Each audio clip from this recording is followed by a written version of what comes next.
The spider bots were easy to dismantle. Shaggy barely had to use his claws. But the suckers were fast. When Shaggy and his friends assaulted the small parade of spiders, they scattered in various directions. Shaggy and the others dove for their targets and quickly decimated their numbers. Although Ren seemed pissed that he couldn't catch any of the little buggers. However, the fight also brought up another interesting tidbit. "So you're sticking with the energy rifle then?" Shaggy asked Slink as he tossed a spider bot onto the pile of junk. Slink slung his rifle back over his shoulder and nodded. "Yeah. I'm pretty sure I shouldn't be up close and personal with enemies. But I have a dagger, and Dave's been teaching me things here and there. Little dude needs to work on his stamina. But other than that, he is a most excellent pupil," Dave added happily. Shaggy shrugged and continued shifting sheets of metal and robot bodies out of their way. The tunnel entrance was large, but getting to it was proving tricky. The debris from the collapsed shacks was cluttering up the ramp. Ran and the others were helping, but it was slow work. Eventually, Ren gave an audible growl of anger and charged through the debris. The big alien crumbled and crushed anything in his way, and soon they had a perfect walking path to the tunnel. "Shit, Ren, why didn't you start with that?" Vlad complained. Ren glanced down at his arm and Shaggy spotted a pair of deep cuts. Ren had used his body to slam aside the metal. But apparently he had gotten cut up in the rush. Shaggy winced as the red blood trailed down Ren's arm. His friend ignored it and shook out his arm. Slink nodded. "Yeah. We'll have plenty of time when we get into the tunnel. Where are we on getting healing potions? I know we have the Needle Sisters.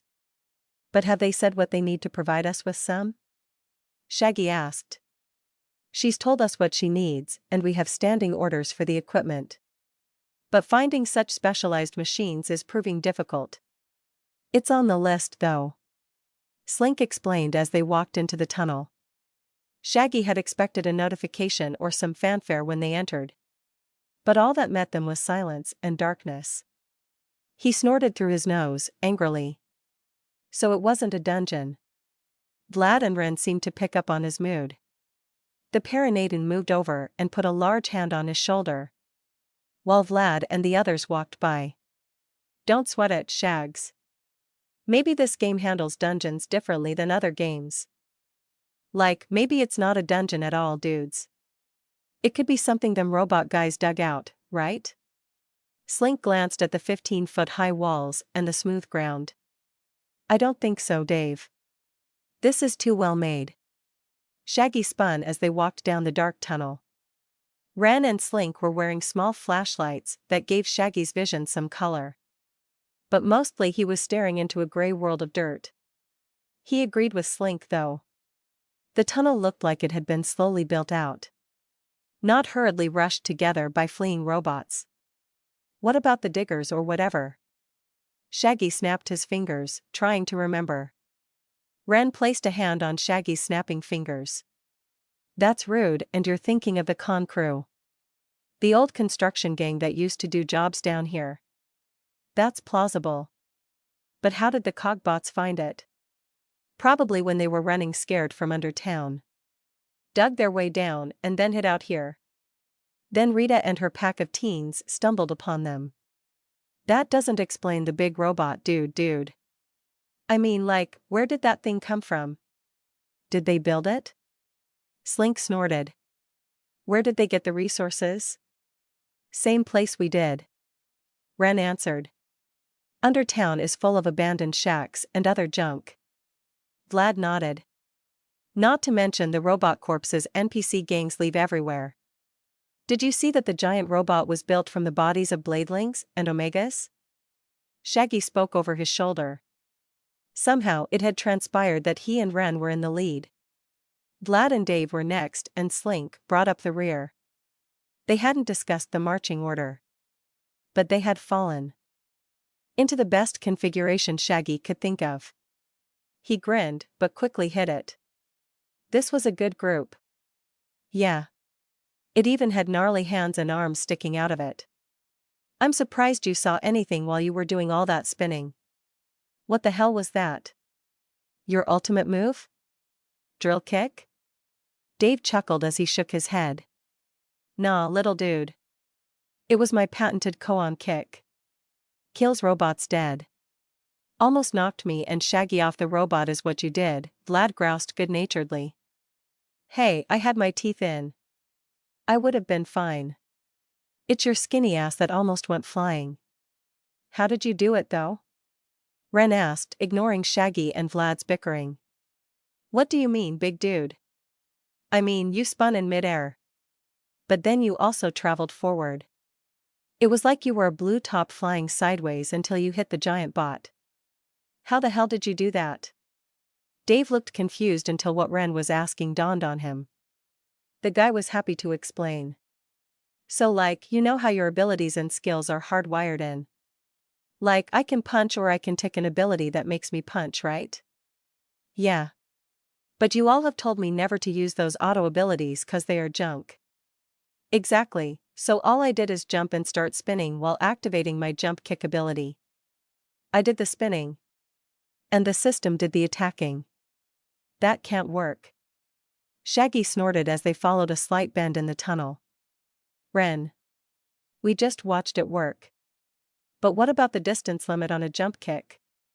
That's calculated using your character's strength and other factors. Vlad sighed. Dave is super strong and super fast. Add in the fact that he was mid-air and kicking downward. And he probably could have kicked twice as far. Shaggy could see Slink's eyes widen further as the boy turned to Dave. Whoa, you thought of all of that? Dave guffawed. Ha ha ha ha ha ha. Hell no. I just thought it would look cool and tried it. I mean, I knew the spinning kick would work. But I wasn't aware of any distance limits. I don't know if you're a genius or an idiot. Vlad said, sounding tired. He contains multitudes. Shaggy chuckled as they continued downward. The tunnel wasn't steep. But Shaggy could feel them twisting and turning as they went further down. He wasn't sure how far down they could go. But he was sure this was the deepest they'd been. That the tunnel smelled of nothing but dirt and sweat was a little alarming. How had the bots gotten the damn robot to the surface? Where were the bots? Why hadn't his group been attacked yet? These questions plagued Shaggy as they continued down. They enjoyed a few quiet chats and murmurs as they followed the path. But mostly they stayed quiet. Senses poised for anything. Shaggy and Vlad kept everyone up to date on what they were smelling and hearing. But it was a load of nothing. The tunnel was maddeningly empty. Shaggy was beginning to think they had been tricked when their group had to come to a very sudden stop. There's no way. It's a dead end. How is it a dead end? Shaggy cried as he glared up at the large dirt wall. We didn't miss any side tunnels, did we? Ren asked. No. We were all looking for some. Slink answered. Dudes, maybe it's fake. Dave ran straight at the wall, arms outstretched. Shaggy held his breath, hoping for another win from the idiot genius. But it was not to be. Dave slammed face first into the wall and careened off its obviously solid form. Shaggy didn't even have in him to laugh as Dave slumped to the floor. They had been traveling so long and gone so deep. They had to have missed something. I thought we were going too deep. We have to be miles under Undertown at this point. How would the bots drag that giant monster all the way to the surface? But what about this tunnel, then? Did we just accidentally run across a group of spider bots outside a large tunnel? What were the spider bots doing then? They were clearly grabbing junk and metal. Shaggy stated. But then, where were they taking it? Dave asked. The four of them looked at each other, and that's when Shaggy realized Vlad was missing. Ren and the others did as well, as they all began to spin and look around. They found the vampire hugging the far wall and moving back up the way they came. Shaggy quirked an eyebrow. The vampire's lost it, Ren. Time to put him down. Ren smacked Shaggy's shoulder and asked. What are you doing, Vlad? When me and my friends were playing a fantasy game a long time ago. We all rolled assassin or rogue type characters. None of us took a healing or magic class at all. It was a disaster. But a fun one. Shaggy felt his eyebrow crank even higher on his face as he started to ask another question. But Vlad cut him off as he continued hugging the wall. We were in this hidden dungeon in some weird enchanted forest once, and we kept getting lost. We went round in circles, trying to find the exit or even the entrance. Come to find out, some blasted fairy folk had enchanted the walls. We couldn't see them or the exit, which was standing right in front of us. Shaggy nodded slowly as he saw the others start to understand, too. You are looking for hidden doors. Cog used them in the sewers in his old base. Shaggy ran to the opposite wall and started feeling around. He pushed his fingers into the dirt and confirmed it was real as he walked along. Vlad and the others all spread out, and they made the long trek back up the tunnel. The trip seemed to take longer as they stopped to inspect every suspicious clump of dirt they came across. It was slow work, even with the four of them moving down the walls. Shaggy eventually grew his claws out on his left hand and stuck them into the wall. From there, all he had to do was walk. They made their way back up the twisting tunnel almost until they saw the light of the entrance. Shaggy bit back a snarl at the sight. Beginning to think they really had been jumping at shadows, then a loud klaxon came from the opposite side of the cavern. Slink was backing away from a section of wall, hands on ears, as Dave and Vlad joined him. The kid was pointing to a section of wall and shouting. But Shaggy couldn't hear him over the sound of the klaxon.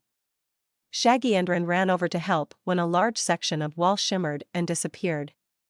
A horrible robotic voice squawked in their faces. Intruders detected. Intruders detected. Shaggy groaned at the voice and the noise. His eyes almost watering from the pain of it all. He spotted Dave pointing upward inside the new tunnel that had appeared. Shaggy and the others looked at Dave was pointing at and found a large speaker directed straight at them. Slink hurriedly got his rifle from around his shoulder and fired. It took the boy several shots before hitting his target, and when he did, the sound merely lessened. It wasn't as deafening as before. But Shaggy could tell that other speakers were further down the new tunnel. He gave the others a shrug, which they all returned. Slink picked himself up and moved forward, rifle at the ready. Shaggy shifted both his hands to claws and followed. Dave armored up, and Vlad and Ren flanked Slink as they made their way forward. The kid shot 2 more speakers before Shaggy felt the ground rumble slightly. Guys, Shaggy said slowly. Yeah, we felt it. I think we have incoming. Ren said. Slink fell back slightly as Shaggy and Dave moved closer. The sound of the klaxon was less deafening now. But it had been replaced with the sounds of clanking and hissing. Shaggy was pretty sure he's smelling oil or lubricant on the air. They inched forward as ahead of them came a sharp turn in the tunnel. Shaggy grimaced and flexed his claws anxiously. He glanced at the others, nodded. Whatever was coming, it was going to hit them as soon as they turned the corner. The others returned his nod, signaling they were ready. Shaggy grinned as he rushed around the corner, Ren close at his side. He heard the others move with him. But Shaggy had to stop as a veritable wall of metal met his eyes. Blinking, Shaggy realized it wasn't a wall of metal, it was a mass of robots. All trudging their way closer. Shaggy spotted Omegas, Bladelings, small spider bots, the weird child-sized humanoid ones Cog had in his base. He even spotted the cat and bunny robots as well. There were dozens of them, or perhaps even hundreds, as Shaggy could only see so far beyond the approaching robots. He heard Ren suck in a breath. That's a shit ton of robots. Vlad muttered. Dudes, dudes, dudes, dudes. Dave was shuffling his feet from side to side like a happy puppy. What are you doing? Slink asked as he held his rifle up. We get to slaughter and robot army. Dudes. That's so epic. I'm gonna start recording. Shaggy sighed as the approaching mob seemed to spot them.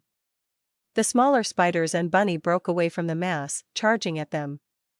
Shaggy looked at the others and shrugged before he rushed forward. He wasn't too worried. The robots had been fairly simple fodder before. He didn't see a reason for that to change now. Thundering footsteps beside him told Shaggy that at least Wren had joined his charge. But Shaggy didn't have any time to coordinate or talk to his friend as multiple bunny bots leapt for him. Shaggy flashed his claws sideways and caught several rabbits as they jumped. But 3 hit him in the chest. Their sharp ears aimed down like daggers. Shaggy felt his shirt shred as the bunnies glanced off his dermal armor. Beside him, Wren was stomping on anything that got close. Shaggy snatched a spider up off the ground as it tried to bite his ankle and tossed it into the oncoming robots. He kept swiping as more bunnies and spiders jumped at him. He missed a few, but his armor held. Even if his shirt didn't. Slink rifle shots whizzed by as the boy opened fire. Shaggy spotted Vlad's black mist form rushing past, leaving broken corpses in its wake. Dave was also there punting and punching the smaller robots. But soon, the larger mass of robots would be on them and they'd have a rougher time. "Why don't you just shift into a wolf and stomp these guys?" Slink shouted. "I'm not invincible. If I shift in here, I become the biggest target and they'll mob me. I don't see the problem." Vlad shouted as he whizzed back and forth through the robots. "Last resort?" Wren asked as he threw a handful of broken robots to the side. Shaggy nodded as he cut the head off a leaping bunny. "Last resort." Slink gave an annoyed growl, but didn't argue as the larger robots finally hit them. Shaggy was pulling the limbs off a spider bot as his senses screamed at him. Quickly, he activated his slide move and dashed to the side and back, keeping his claws at his sides.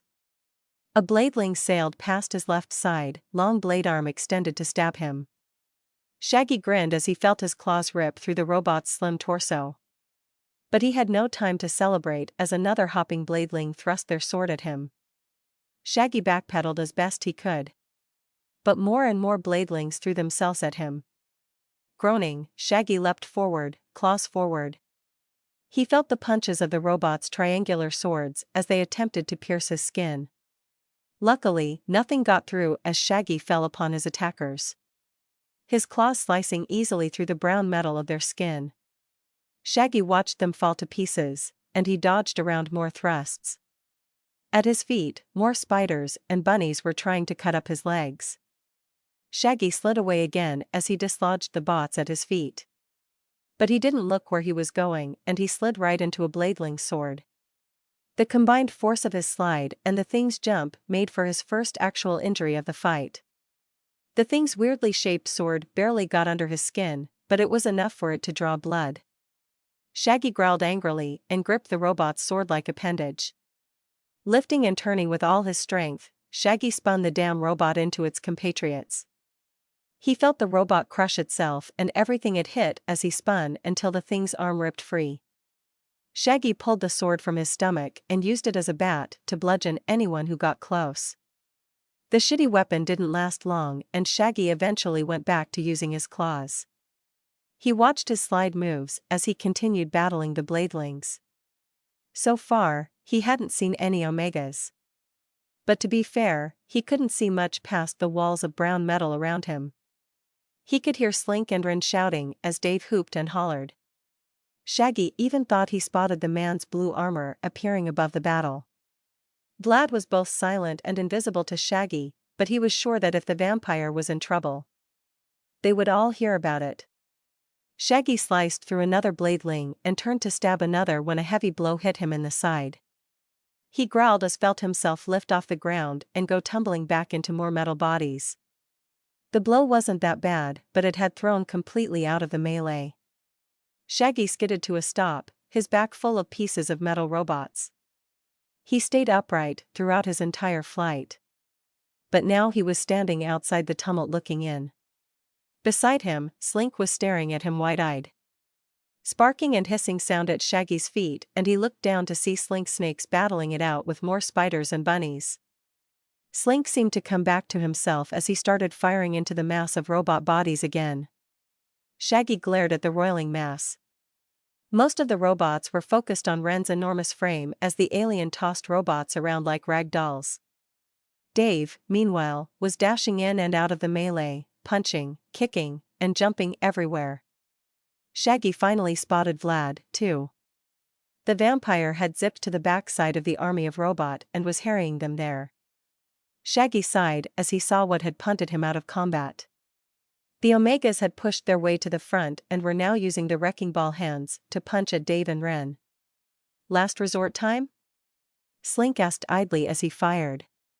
Shaggy waggled his head before decided. Fine. Last resort. Shaggy didn't spend any time seeing if the others had hurt him. Instead, he focused inward and let the shift take. After the change, he shook his massive head, careful not to hit the ceiling. Once fully into his wolf form, Shaggy dove into the mass of robots, biting and batting with his claws. The sounds of tearing metal and hissing steam filled Shaggy's ears as he rolled through the bots. He felt several stabs and bat his side, but he ignored it all as he literally rolled through everything. A muffled shout was the only thing that stopped Shaggy's rampage through the robots. Shaggy! Quit rolling. You're on top of Vlad. Ren shouted from behind Shaggy. Shaggy huffed and stood up. Dave and Ren were to his right, standing midst a pile of broken robots. Just beyond was Slink, letting his snakes back under his clothes. A black mist rushed away from Shaggy and reformed itself into the panting form of Vlad. The vampire stared daggers at Shaggy. Shaggy merely shook out his fur and laid down. The tunnel was finally quiet. No klaxon, no clanking robots, and now robotic voice talking about intruders. Shaggy yawned as he glanced down the tunnel where the robots had come from. Meanwhile, he heard the others push their way through the pile of robot parts. Do we want to take any of this stuff? Dave asked. I don't think so, Ren responded. We have little use for robot parts.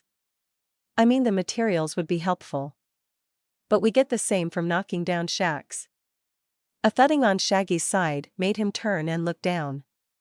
Vlad was at his side, pointedly waiting for something. Shaggy twisted his head, confused. Vlad sighed audibly before waving a hand around. Shrink down, you great big mutt. How are we supposed to walk down the tunnel with your smelly ass taking up most of the room? Shaggy chuffed and let the shift go. He felt himself shrinking down and his face and body changing shape. What remained of his clothes shifted with him and Shaggy stretched as his bones finished popping into place. Vlad glared at him, but Shaggy just sighed. I called out. Not my fault you didn't hear me. I heard you. I just didn't think you were going to roll down the damn tunnel like a heavy-ass dog at the beach. What was I going to do? Bite them all to death. Metal tastes disgusting and I don't want to think about the corpses in the damn Omega bodies. EW. Yeah, dude, you just ate a bunch of corpses. Didn't you? Gross. Thanks, Dave. You've encapsulated my emotions perfectly. Shaggy said dryly. Next time, maybe we should lead with the wolf? Slink asked. But Shaggy shook his head. I doubt everyone would be cool with that. Sure, I just cratered my way through these robots. But I also took away a bunch of experience you guys could have gotten.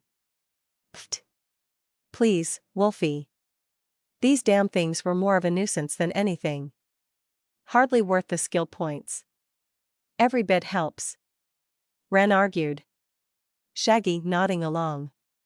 Do you even get anything from fighting these guys? Slink asked Vlad. Their group started down the tunnel again as Vlad explained. Yes. I still get skill growth for my combat-related skills. But no evolution points. My powers only grow with blood. So these damn things are no better than training bots. I agree with Ren. Every little bit helps with experience. Even these bots. I don't think we should start farming them or anything. But hey, if you see a bot, kill a bot, Shaggy said. That would be a weird, wait, I smell blood. Vlad took a longer sniff of the air, then recoiled as the scent seemed to physically hit him. Shaggy took a shorter sniff and winced. Vlad was right. Blood was in the air and it was stale. Visions of Shaggy's last visit to Cog's underground base flashed through his brain, and he sighed. He did not want to see more piles of mutilated bodies. Y'all are going to want to be prepared. It will not be pretty, Shaggy said as he dashed forward toward the smell. The others hurried along behind him, asking questions and shouting at him. But Shaggy didn't want to give the old bastard time to build more robots. As he got closer, Shaggy heard the old man's voice. It was echoing and indistinct. But Shaggy would recognize that tone anywhere. He grew his claws and doubled his speed. The voice grew more clear as Shaggy got closer. Something was off about it, though. Shaggy realized what it was as soon as he got to the end of the tunnel. The voice was old Cog, not the younger version. Shaggy stared at the small factory inside the dark cave. It was hobbled together by bits and pieces of metal. Arms and legs from various other bots stuck out from the machinery. Either a part of the machines or something the factory was building, Shaggy didn't know. His attention was on the square metal pillar at the center of everything. Wires and plugs crisscrossed on the ground in front of the pillar, a blue screen glowed hauntingly from its center. Cog's face was plastered on the screen, barking orders like a general. Recycle. Restore. Revive. The orders were shouted over and over into the empty room. Shaggy shuddered as the screen flickered and the old man's face restarted his shouting. Beside him, Ren and the others arrived and started looking about the room. Slink panted as he pointed a finger at Cog's image. What's he doing? Shaggy shook his head. Don't know. Probably shouting orders at whatever bots were in here. Recycle. Restore. Revive.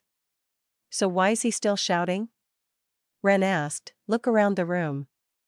Vlad was moving through the room, audibly sniffing as he answered. Probably some weird mechanism that's just set on repeat. Recycle. Restore. Revive. Yeah, whatever that pillar is, it has the face of old Cog. He's young now and has magic. This feels like a something else. Dave snorted as he worked his way across the room, too. Well, that seems petty. Recycle. Restore. Revive. This is Cog. Shaggy grumbled. He's a racist, sexist, old bastard with delusions of ruling the world. Recycle. Restore. They are not delusions. Shaggy froze, along with his friends. They all turned back to look at the square pillar. Its screen was still flickering with a pale blue. Cog's face glared at them from his square prison. Except now it was the younger Cog. His skin was smoother, his hair was more full, and the manic gleam in his eyes made Shaggy's skin crawl. Cog's glare turned into a smile as Shaggy moved closer. Good to see you again, Shaggy. Shaggy grimaced as young Cog's face grinned out at him from his screen. The technopath looked a little annoyed, but also slightly shocked to see Shaggy. I see you survived the destruction of my old lab. I would ask you how, but judging by the color of your eyes, I'd say you had some help. How is the old so-called god of blood and bone? Shaggy sucked in a breath through his teeth. But when Zhang didn't respond to being called, he relaxed. The old god had a habit of godsmacking Shaggy whenever he blasphemed or his name was said in Shaggy presence. Apparently, epitaphs didn't count.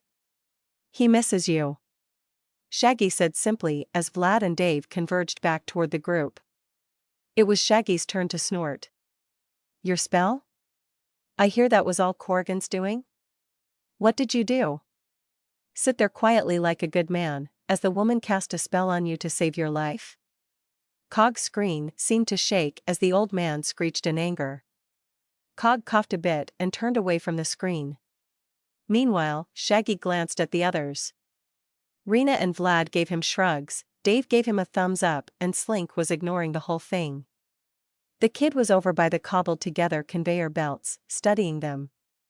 Shaggy noticed that the belts fed into and through Cog's pillar. Cog collected himself before Shaggy could ask what Slink was doing. Ah. What's a matter, Cog? Is your new youth not permanent? You gotta siphon the life energy from more homeless people? Cog's eyes brightened. Oh. There's an idea I hadn't considered. I wonder if that could work. Cog rambled as Shaggy slapped himself in the face. That's not how he expected that conversation to go. Ren smacked him on the back as Vlad gave him an incredulous look. Shaggy shrugged and waved for them to do the talking.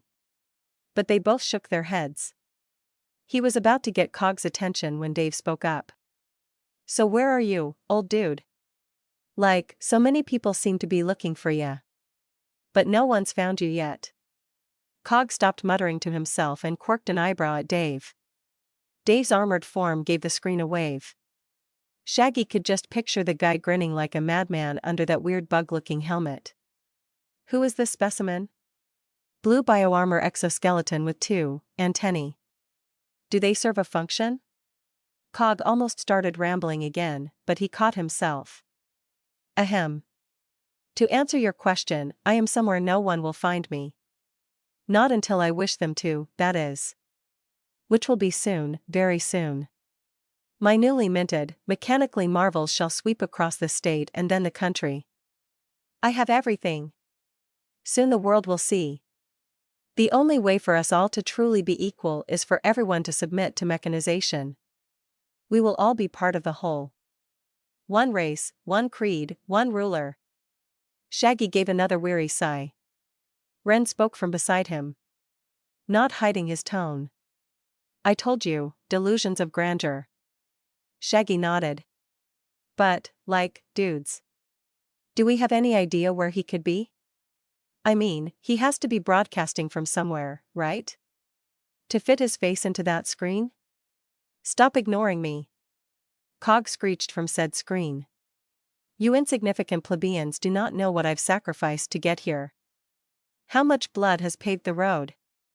Zhang himself would choke on the amount. Shaggy barely had enough time to brace himself before his entire world shook. Vlad dashed randomly about the room as everything shook and metal screeched. Ren put a hand on Dave and Shaggy's shoulder and braced them as they all almost stumbled. Slink went face first into the dirt, but otherwise seemed fine. The really interesting part was Cog. Shaggy was watching the screen when Cog invoked the god's name. The old man's indignation quickly became fear as the world inside the screen twisted and warped. Cog screeched and raised both his arms. Shaggy saw Cog's black onyx arm glow with magic as he closed his eyes. The twisting and warping of the world beyond the screen stopped and Cog looked around. Shaggy grinned. Wherever Cog was, he had control of it. Enough control to stop a god from messing with him. Shaggy stared into Cog's eyes and the old villain glared back. Eventually, the old man snorted and turned away. Take your win today, you damn mutt. Soon my armies will march and there won't be a damn thing anyone can do about it. Cog's screen winked out, and the pillar stood quiet for the first time since they entered the room. Shaggy smiled and then laughed before whooping into the air. He was pretty sure they had him now. He turned to Dave, smiling. Please tell me you were still recording? Dave pointed an armored finger above his right shoulder. A tiny camera drone floated there, barely visible. Of course, dude. I forgot to turn it off. Why? You think there's a clue in the video? Ren asked. None of that sounds promising. Vlad grumbled. Shaggy groaned. Arg. Don't you see? Whatever Cog says, he is not that powerful. But there is a place where powerful magic users have absolute control. Maybe enough control to defy a god. Pocket dimension. Ren stated, finally getting it. But, like, how does this help us? I mean, wasn't it already a rumor that Cog was in one of those pocket things? Shaggy nodded. Yes, it was a rumor. But now we have proof. If we get that video onto the forums or something, we can get people working on tracking the bastard down. Now we know where to look.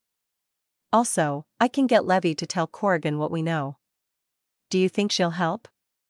I mean, I know the two had a falling out, but Vlad trailed off as he shrugged. Shaggy shrugged. It's worth a try. Besides, she probably has a better way to zero in on Cog's location. Then why hasn't she done it? Not what we are saying. Ren waved a hand. But I just don't think this is as big as you think it is. Actually, it might be. Slink's voice said from near the square pillar.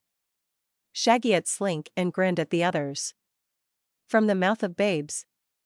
Go on, Slink, tell them why I'm right. Slink blinked at Shaggy for a few seconds before he turned to the others. What's he talking about? Shaggy deflated as Vlad cackled. Ren walked closer to Slink and looked down. What were you talking about? How does that work? Slink shrugged. I don't know. But look at all the conveyors and the metal. Everything was being fed into this thing and then spat out over there. Maybe the robots that were down here were helping things along. But whatever it was, this big-ass pillar is the center. We need to take it. Whoa. Hell no. Dude. Shaggy glared at everyone. We cannot take this thing. It's got Cog's fingerprints all over it. For all we know, he could pop in on us at any time.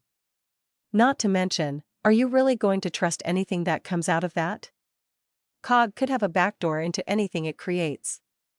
Slink nodded along with Shaggy. I get that.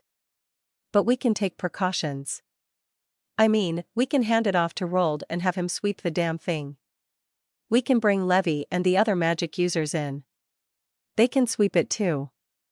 This is too good an opportunity to pass up. Opportunity? Ren asked, looking between the large pillar and Slink. We can have an automated workforce. Something to clean up all the dirt and debris surrounding the bar. Robots can build Vlad's dungeon or Shaggy's little love nest. You just want them to be builders? What about troops? Slink grimaced.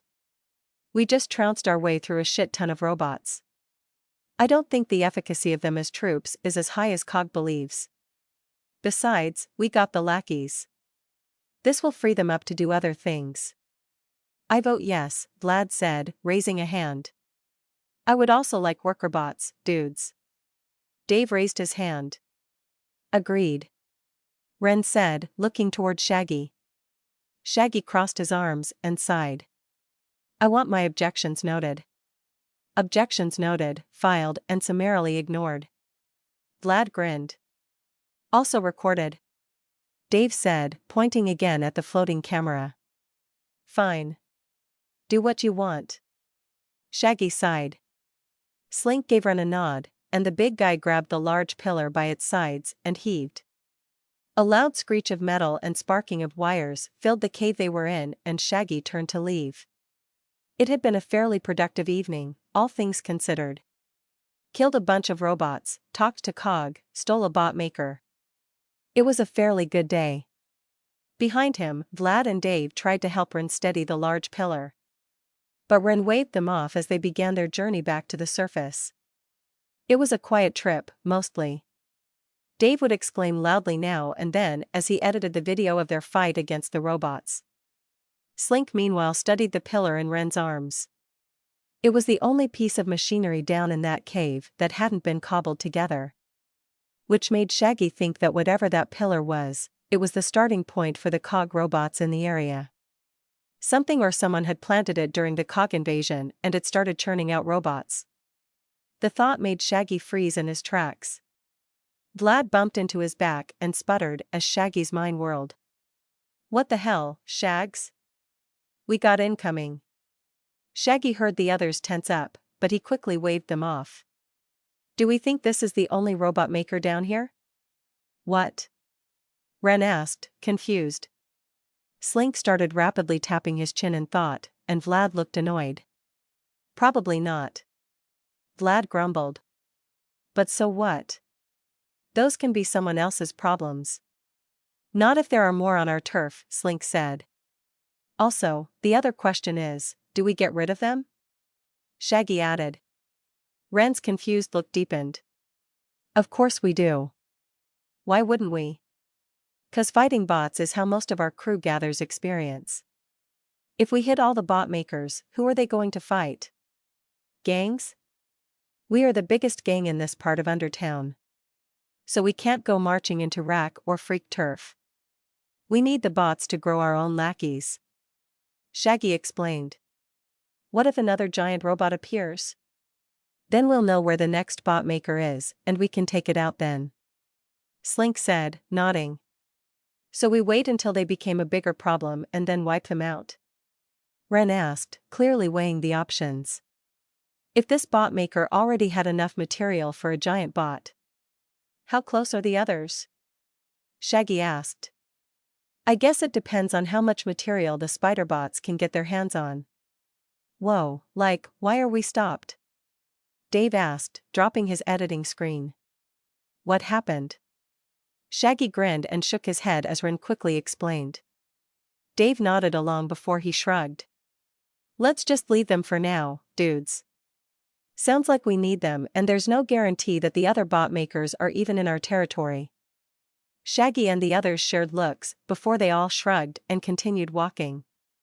Dave went back to editing and Slink continued, looking over the pillar. Shaggy sighed as the exit appeared in the distance. Vlad was next to him and waving a hand at his sweaty face. Shaggy didn't know vampires could sweat. He raised an eyebrow at his friend. I'm just hot as hell. It's been a rough couple of hours. Shaggy raised an eyebrow, not convinced. Something was up with the vampire. Vlad played it up a little more, blowing out a breath. I mean, I am just so tired. I don't look forward to the long walk back to the bar. Shaggy grimaced as he guessed what Vlad was about to say. No. Oh, come on. You literally have 4 legs. You are already faster than me. Run your ass back home. I still run out of stamina. So do I. Just 'cause I become a big-ass wolf doesn't mean I'm giving out rides. It would help with this damn pillar. Ren said, shifting the large thing in his arms. Shaggy growled in his throat. Don't you start too. You're carrying that thing fine. They continued to argue out into the light of Undertown and up the big ramp. Shaggy argued that they had nothing to strap the pillar to him with. Meanwhile, Ren and Vlad argued they could ride Shaggy and hold on to the pillar. Shaggy was unsure about carrying the pillar, even without the 2 other players riding along as well. Slink Simple said that it would speed up their travel time. Shaggy groaned as he griped his forehead. You people are giving me a headache. I'm not giving out rides. Carrying the pillar makes sense, but there is no way for me to do that without taking one of you with me. Or you can carry all of us. Y'all would snap my damn back in 2. Also, you are faster than me. Vlad sniffed, but didn't disagree. Ren put the pillar down and wrung out his hands. Shaggy glared at the big man, but Ren shrugged. What? It is heavy and cumbersome. I would prefer if there was an easier way. But you don't think you can carry both me and the pillar? That's fair. Thank you. Besides, there is no reason we have to rush home. The pack was there and everyone was fine when we left. What could have happened in the short time we'd been gone? Ren and Vlad slapped themselves in the face before glaring daggers at Shaggy. He shrugged them off and turned toward the street, unwilling to listen to their superstitious rambling.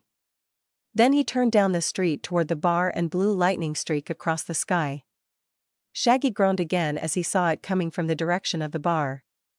It was joined by a beam of energy firing off as well. Vlad slapped Shaggy on the shoulder, shaking his head. You had to say it. Oh, this is not my fault. Ren set the pillar down. No. But now we need to hurry. Vlad, Ren, and Slink all grinned at him, but Shaggy pointed a finger in Vlad's face. Not you. You can get there quicker. Especially if I'm carrying this lot.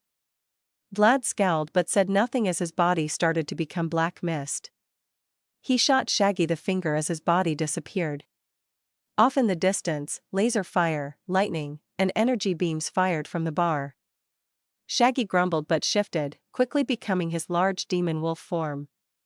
Dave shut down his screen again and looked around. Seeing the others climb up on Shaggy, he whooped in joy. Sweet.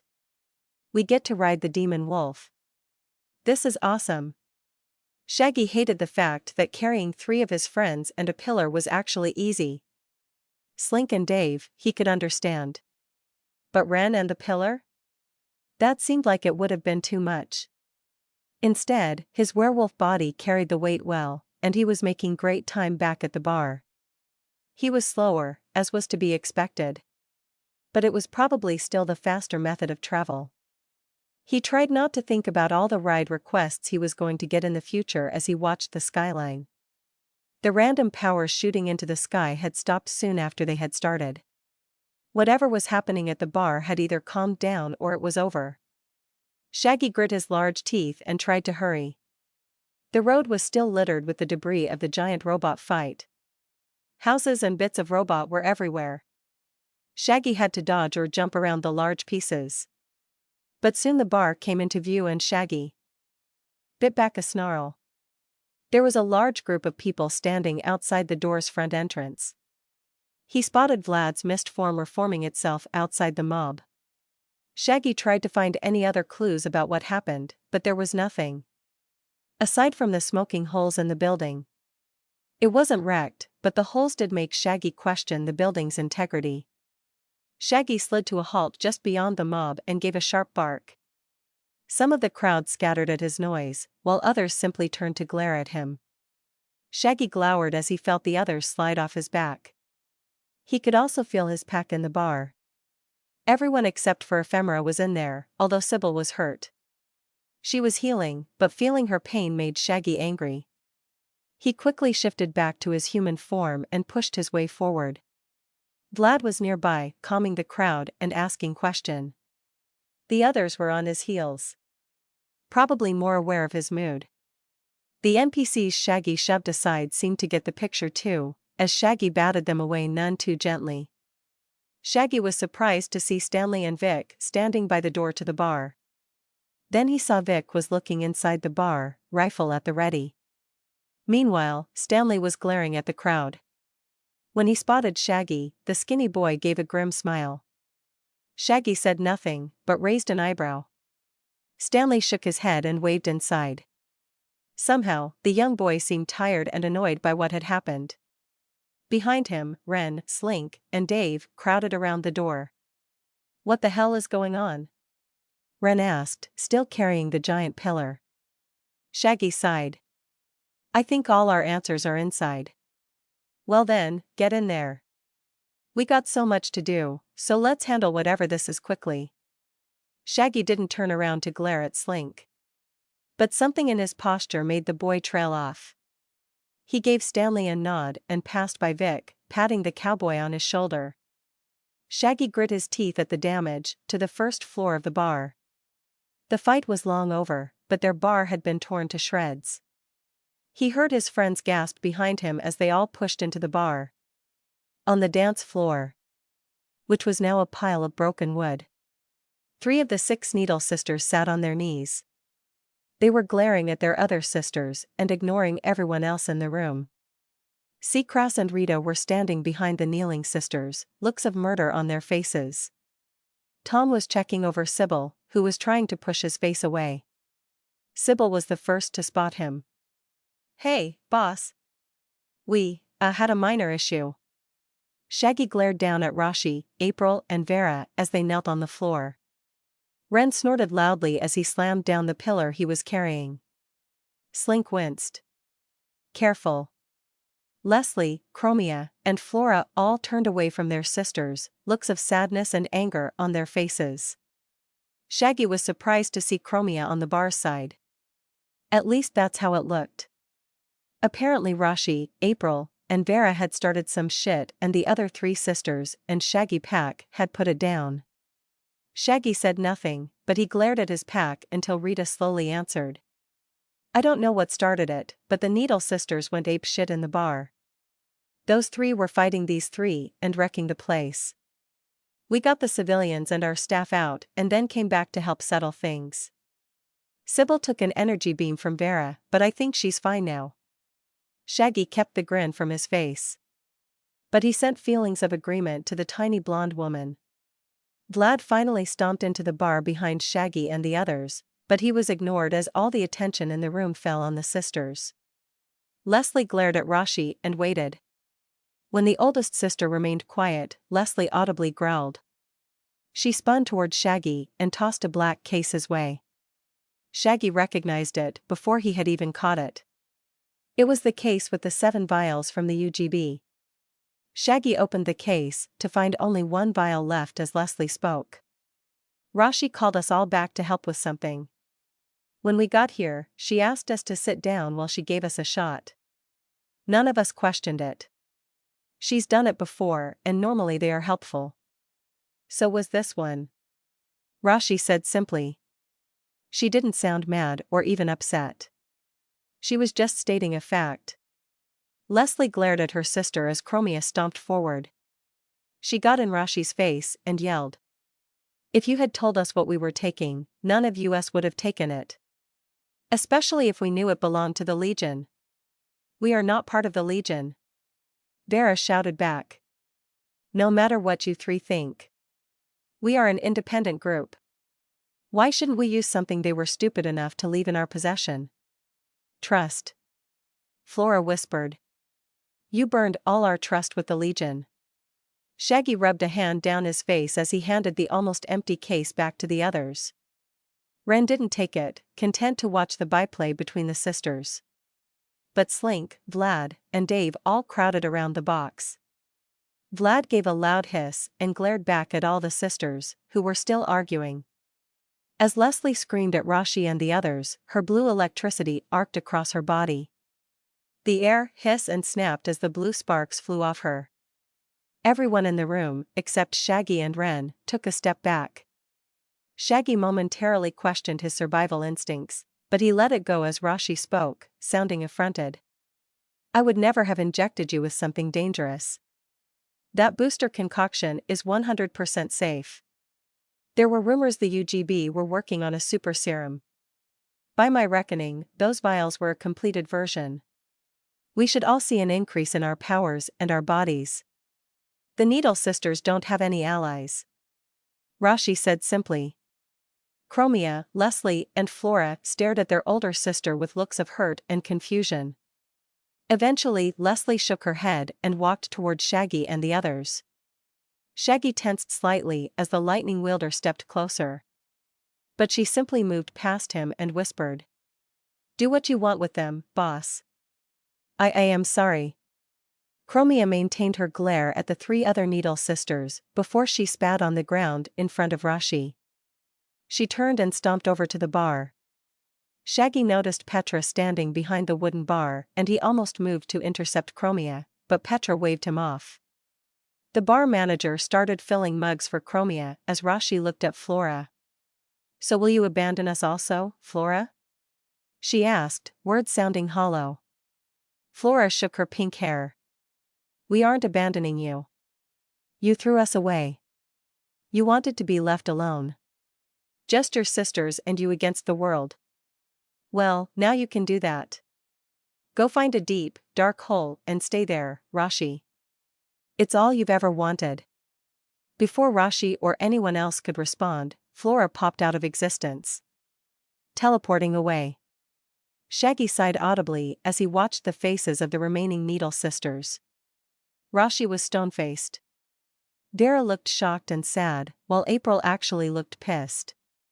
The sound of wood scrapping against the floor was the only signal Shaggy had before he had to duck. Tables, chairs, and cutlery were suddenly thrown about the room. April's hair swirled about her body and she began to stand up, but Seacrest quickly moved and punched the telekinetic in the head. Normally, Shaggy would have thought his packmate would have popped the woman's head open. But instead, she simply collapsed to the floor and the random shit spinning in the room stopped. Rashi closed her eyes and sighed loudly. So you will be killing all of us? Shaggy ignored her as he turned back to his friends. He saw a mixture of emotions on all of their faces. Ren looked worried and hurt, Slink looked sad and pissed, Vlad was glaring between the case and Rashi. Even Dave seemed sad about the situation. The laid-back guy gave Shaggy a shrug, showing he didn't know what to do either. Death or exile? Shaggy said simply. Ren grunted and looked Shaggy in the eye. It's not that simple. What about all the service Rashi has done for us? She's healed a lot of our guys. Doesn't that count for something? Dave asked. Shaggy shrugged. Maybe. But that just means I'm leaning toward exile. They've proven we can't trust them. So we don't need them here anymore. What about healing? We'll make do. Shaggy and the others stopped talking at the venom in the boy's voice. They all stared at the young man as he wiped a sleeve over his eyes. Shaggy thought the boy was shivering, but he couldn't tell. Mo slithered his way out of Slink's shirt and wrapped his long orange body around Slink's neck. But the boy remained pissed. Ren placed a large hand on the boy's shoulder. Because losing their family like this might be a worse punishment. Shaggy nodded. Yeah, Rashi and the others just lost half of their family. How long after this do you think they'll stay together? Before the self-loathing and doubt sets in? We could spread the word. Vlad added. We keep it vague. But we spread a rumor around Undertown that the Needle sisters aren't to be trusted. That would force them out of town. Good. We don't want them anywhere near us anymore, and Rashi's actions require consequences. What about Vera and April? They didn't know what was happening. No, but they clearly agreed with and defended Rashi's decision. Look at this place, Ren. They literally had a fight over what happened. Did you not see April? She was about to try to take on all of us. She was upset.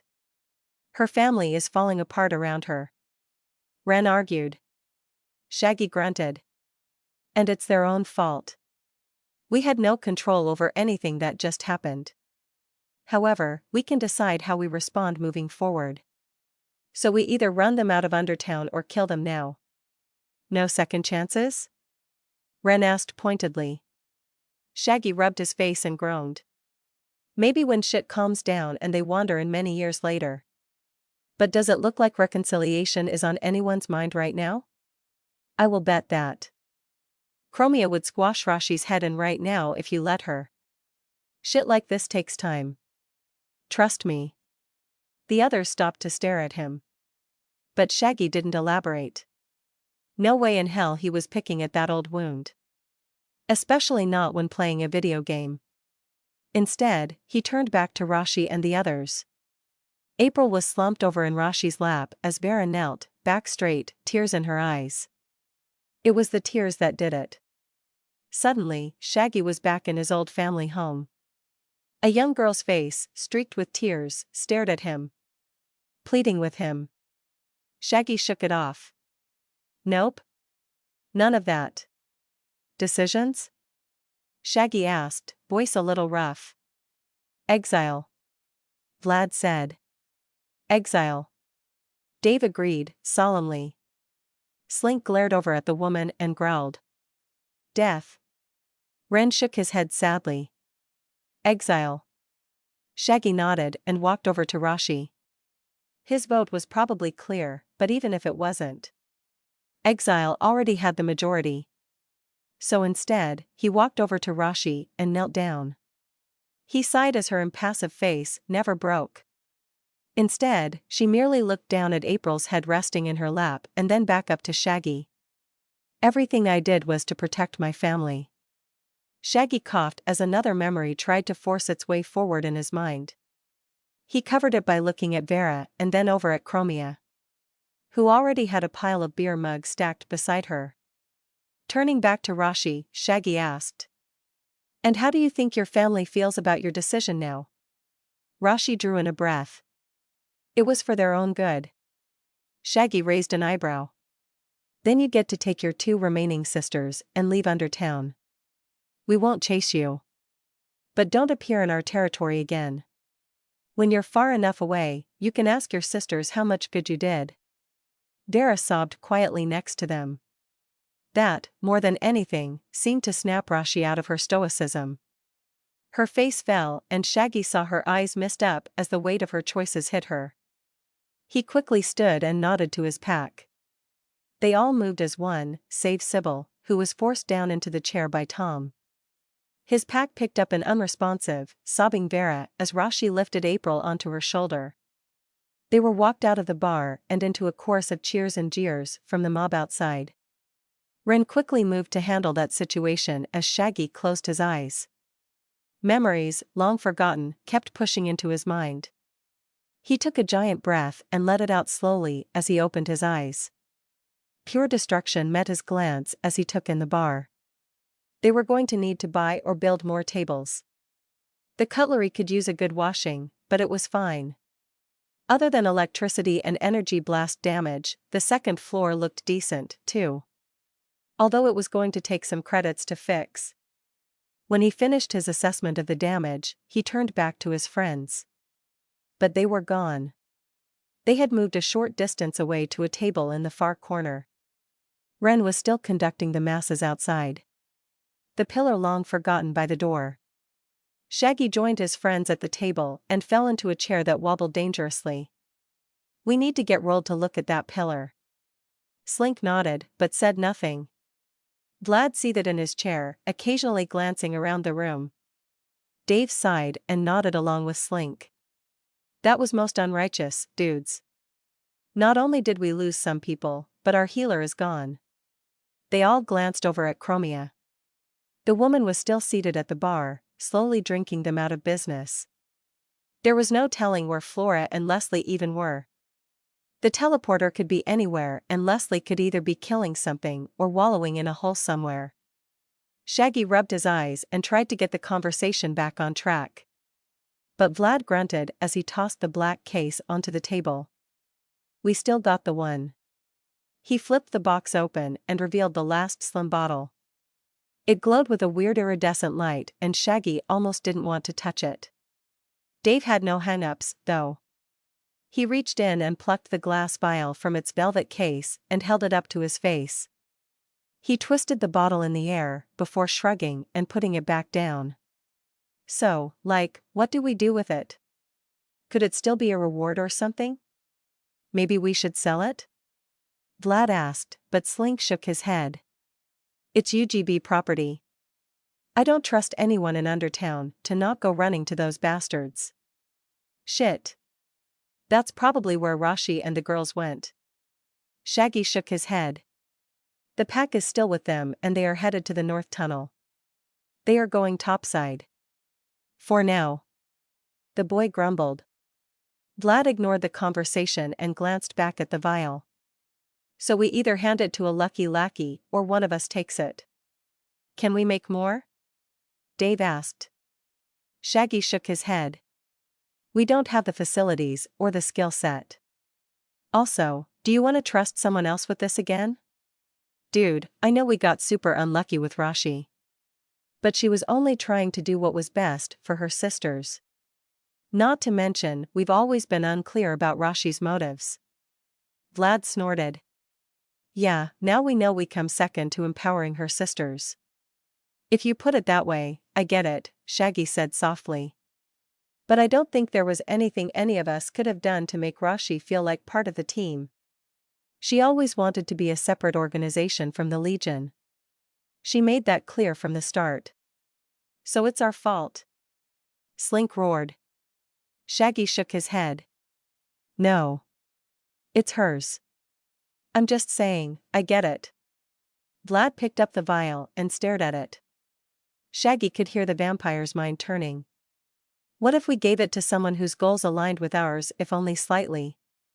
Shaggy quirked an eyebrow as Dave and Slink both looked at Vlad questioningly. When none of them said anything, Vlad pushed forward. "I mean, we want the serum to empower our lackeys, and maybe even ourselves. So what if we give it to a player who can help us? They get the serum formula, and we get more vials of the stuff. Dude, any villain crafter we give it to is going to run off with it immediately. Also, I don't know any hero players. Least around here." Shaggy grunted as Vlad smiled at him. He reached over the table and grabbed the vial from Vlad. The vampire was thinking the same thing as him, and they both knew it. Shaggy rolled the vial in the palm of his hand as he thought about the last time they'd seen the guy.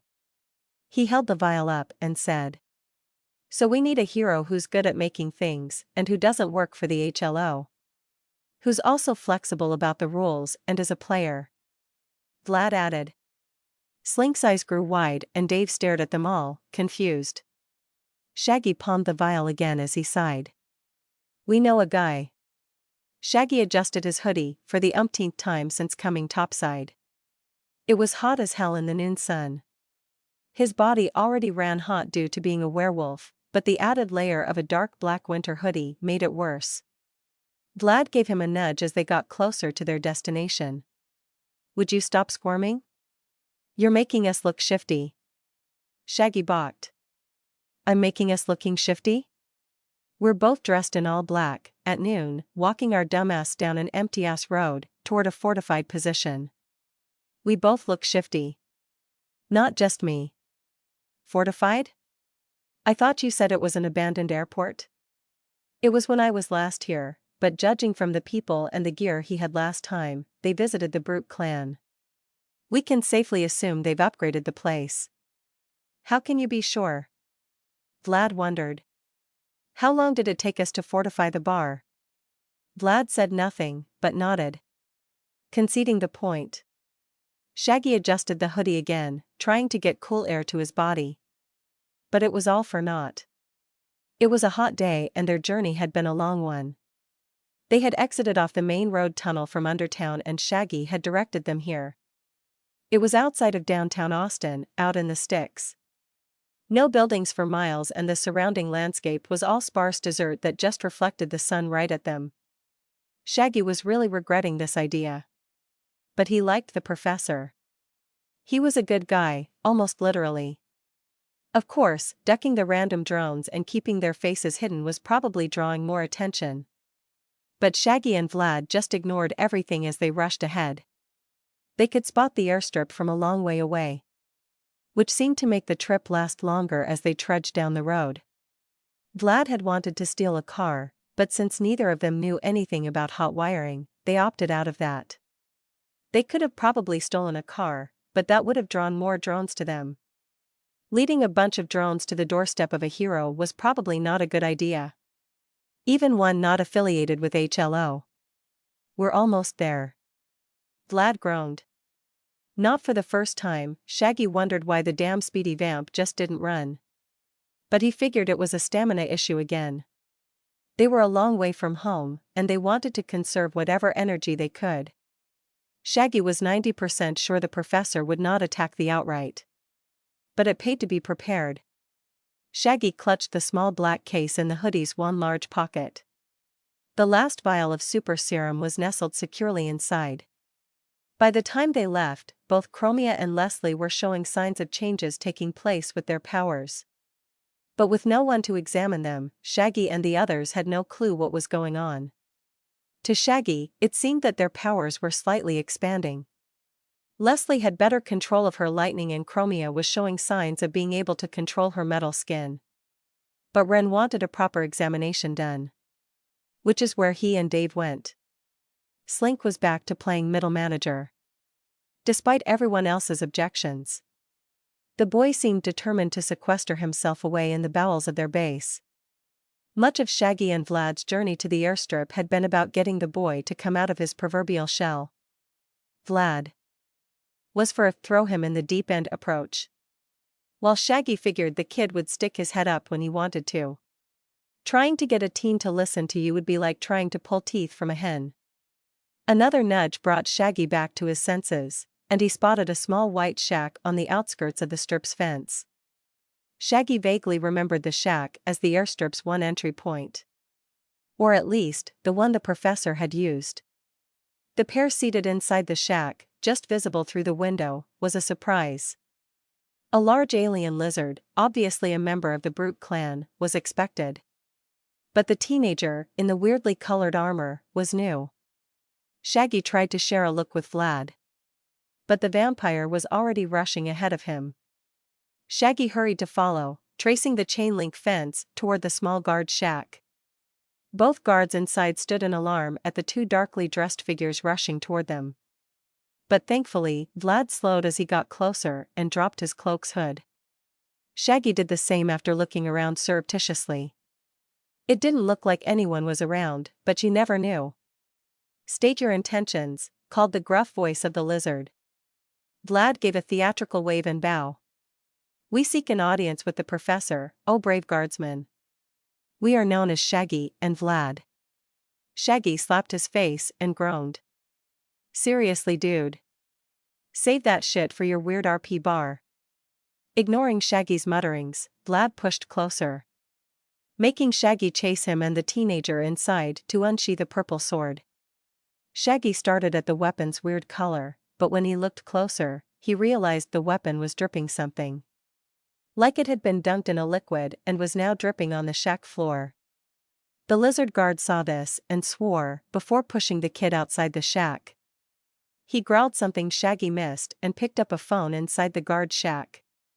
The boy looked affronted at being tossed out, but he quickly mastered himself and returned to glaring at Vlad and Shaggy.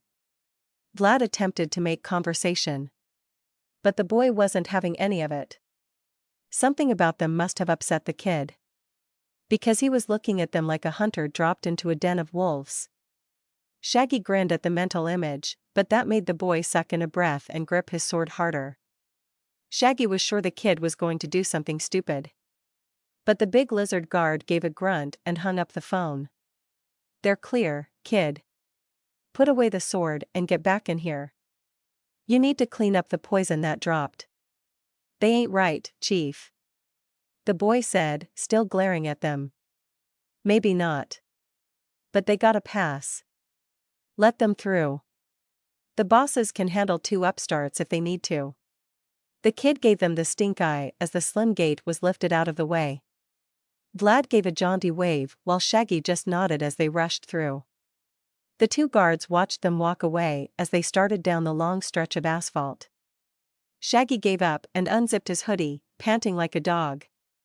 Vlad threw his own cloak off his shoulders and let it hang around his neck. "So, where are we going?" Vlad asked. Shaggy shrugged.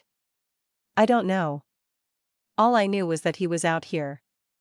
I figure he's in that one air hangar or in the traffic control tower down the way."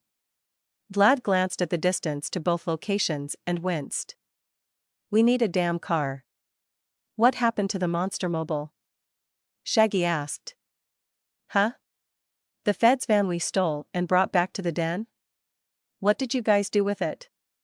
Vlad slowly nodded as he caught on to what Shaggy was asking about. "Oh, we passed that off to the North Tunnel team. They've been using it to move supplies down the tunnel. We need personal vehicles. The streets of Undertown are too crooked and narrow, but when we come topside, we need them. This walking around shit needs to stop. Dude, you have super speed. It doesn't work very well in the light." "Excuses," Shaggy muttered. Whatever Vlad was going to say got caught in his mouth as they both spotted a shimmering blue dome. It was surrounding the hangar and had been invisible until they got closer. Now that they were close, Shaggy could see that the blue dome was pulsing slightly and just opaque enough to not see anything through it. He shared a look with Vlad, and they both moved closer. The dome pulsed menacingly as they approached, and Shaggy was sure a wave of energy was going to hit them. Instead, the dome kept pulsing, almost signaling their approach. Shaggy stuck a hand out to touch the dome wall, but Vlad smacked his hand down. Shaggy glared at the vampire, but he was shouting at the dome. "Hello? Anybody in there? It's Vlad and Shaggy. Everyone's favorite monster duo." "Not a duo," Shaggy muttered as he reached for the dome again. He pressed his finger against the dome and a sharp snap of energy arc across his hand. Shaggy winced and watched as the energy traveled up his arm. It made it just past his wrist before it died, leaving a long black scar of dead skin on Shaggy's arm. Shaggy pulled his finger away and looked at the injury. He snorted as the skin was quickly replaced by his healing. The shit had hurt, but it wasn't the worst he'd ever felt. "Well, that's interesting. a rough voice said as the dome disappeared. The dome's energy field was set to stun last I saw. But I think you maintained contact, so the stunning effect was amplified. Shaggy smiled as the 6-foot lizard man addressed them. His white lab coat reflected the sun and almost blinded Shaggy for a minute. But he quickly shook it out as the professor waved his robot arm word at the gesture. Vlad returned the gesture as Shaggy took in the professor's equipment. A large-bore black pistol was on his hip under the lab coat, while the other hip sported a larger gun that Shaggy couldn't really see. He knew that the professor's robotic arm housed a few surprises, but he wondered if the player had upgraded from spikes to something less lethal. Shaggy couldn't see any other weapons, but the armor the professor was wearing looked familiar. Is that? Shaggy asked, pointing at the black laminate armor. K-Tech armor from the junkyard? Yeah. We couldn't upgrade it much, but we had enough to outfit the team. It's actually pretty sweet. I mean, for energy weapons. Melee is still dodgy. Document. They didn't come for a demonstration. Let them in so we can put the dome back up, said a sandy-haired blonde boy. Shaggy wasn't sure if he had seen the boy before, but the red-hatted little bastard on the kid's shoulder was familiar. Shaggy gave a nod and a wave to the little pipe-smoking gnome and moved past the professor. Vlad huffed but hurried to follow, as did the professor. The low hum of the dome going back up made Shaggy spin around, but the professor just grinned at him. Sorry. Supergroup's rules right now. We gotta keep the shield up at all times. We had a bit of a thing with people just wandering in here whenever the hell they felt like it. Shaggy gave the player a slow nod, but he stayed on his toes. A rapid yanking on his hoodie brought Shaggy around to Vlad, who was staring at the inside of the aircraft hangar in wonder. Shaggy looked around as well, suitably impressed. On the right-hand side was one large walled-off room with a door close to them. It ran the entire length of the large hangar, going from beside them all the way to the back wall. Over on the left was a large blue mat for working out, an area currently being used by a giant green lady who was lifting massive dumbbells above her head. Just beyond that area was another small enclosed room. But the door was open and Shaggy swore he saw an enormous library just beyond the door. At the far back center of the hangar was a wall of monitors, both hollow and physical. Teens and lizards rushed back and forth between stations as various images flickered on screen. Shaggy turned to ask the professor what he had been up to when a large alarm echoed through the hangar. Shaggy gripped his ears and put his head down as the sound echoed through his skull. Beside him, Vlad knocked into him and they both leaned on each other as the noise continued. It seemed to go on and Shaggy was about to turn and run when the noise suddenly died. Shaggy blinked and tried to right himself. Beside him, Vlad was swearing up a storm. Once Shaggy had blinked the spots from his eyes, he spun, looking for the source of the trouble. But judging by the weaponry pointing in his and Vlad's direction, Shaggy guessed it was them. Several teens in weirdly colored animal hide and holding grotesque-looking weapons were slowly inching closer. The green lady was stomping closer, dumbbells raised to hit someone. An old man and a cowboy, young girl in black, and the world's most well-muscled mage were quickly rushing over. Shit. Shaggy swore involuntarily as he spotted the drone hovering over their heads. Vlad hissed and showed off his fangs as the heroes pushed in closer. Beyond the teens, a brown-haired woman with large rabbit ears typed on a tablet. She spoke loudly as Shaggy shifted his hands into claws. Shaggy Robertson and Vlad Kopish. Both D-tier threats as rated by the liaison offices. Wanted for questioning and a myriad of crimes in Northwest Austin, including escaping arrest. Bounty posted to the HLO board is 5,000 and 3,000 credits. Wait, who's the 5,000 bounty for? Shaggy asked, curious. What does that matter? Vlad hissed. I just want to know. We both know it's you. You're the one gallivanting your ass across downtown Austin. I stay in the dark. Like the creature of the night I am. Never once in my life have I ever gallivanted anywhere. Also, why am I still listed as a D-tier threat? That's bullshit. I fought off an army of hybrid aliens and killed their boss while the damn streets burned around us.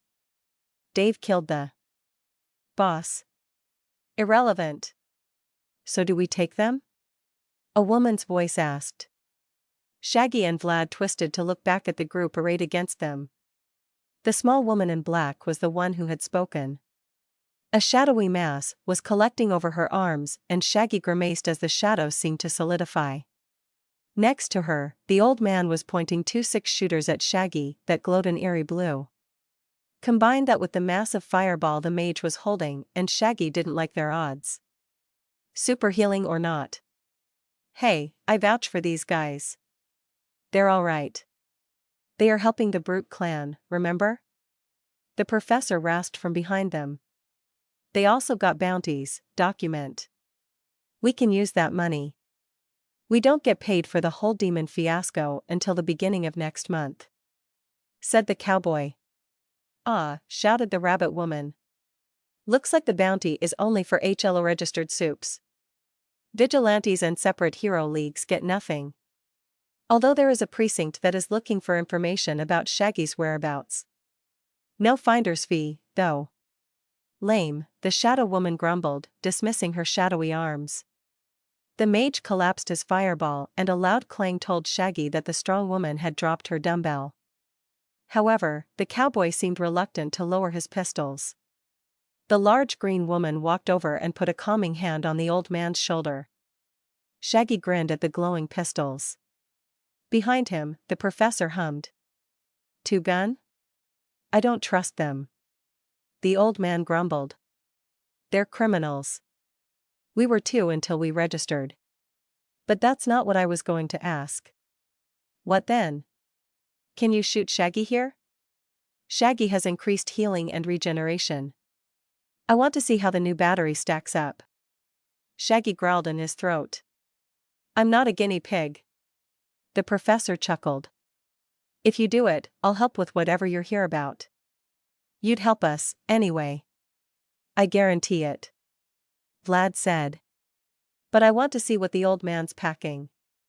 I've seen Shaggy shrug off a lot of hits. Is this a game to you people? Shaggy shouted. Yes, came the loud reply. Shaggy nodded. Yeah.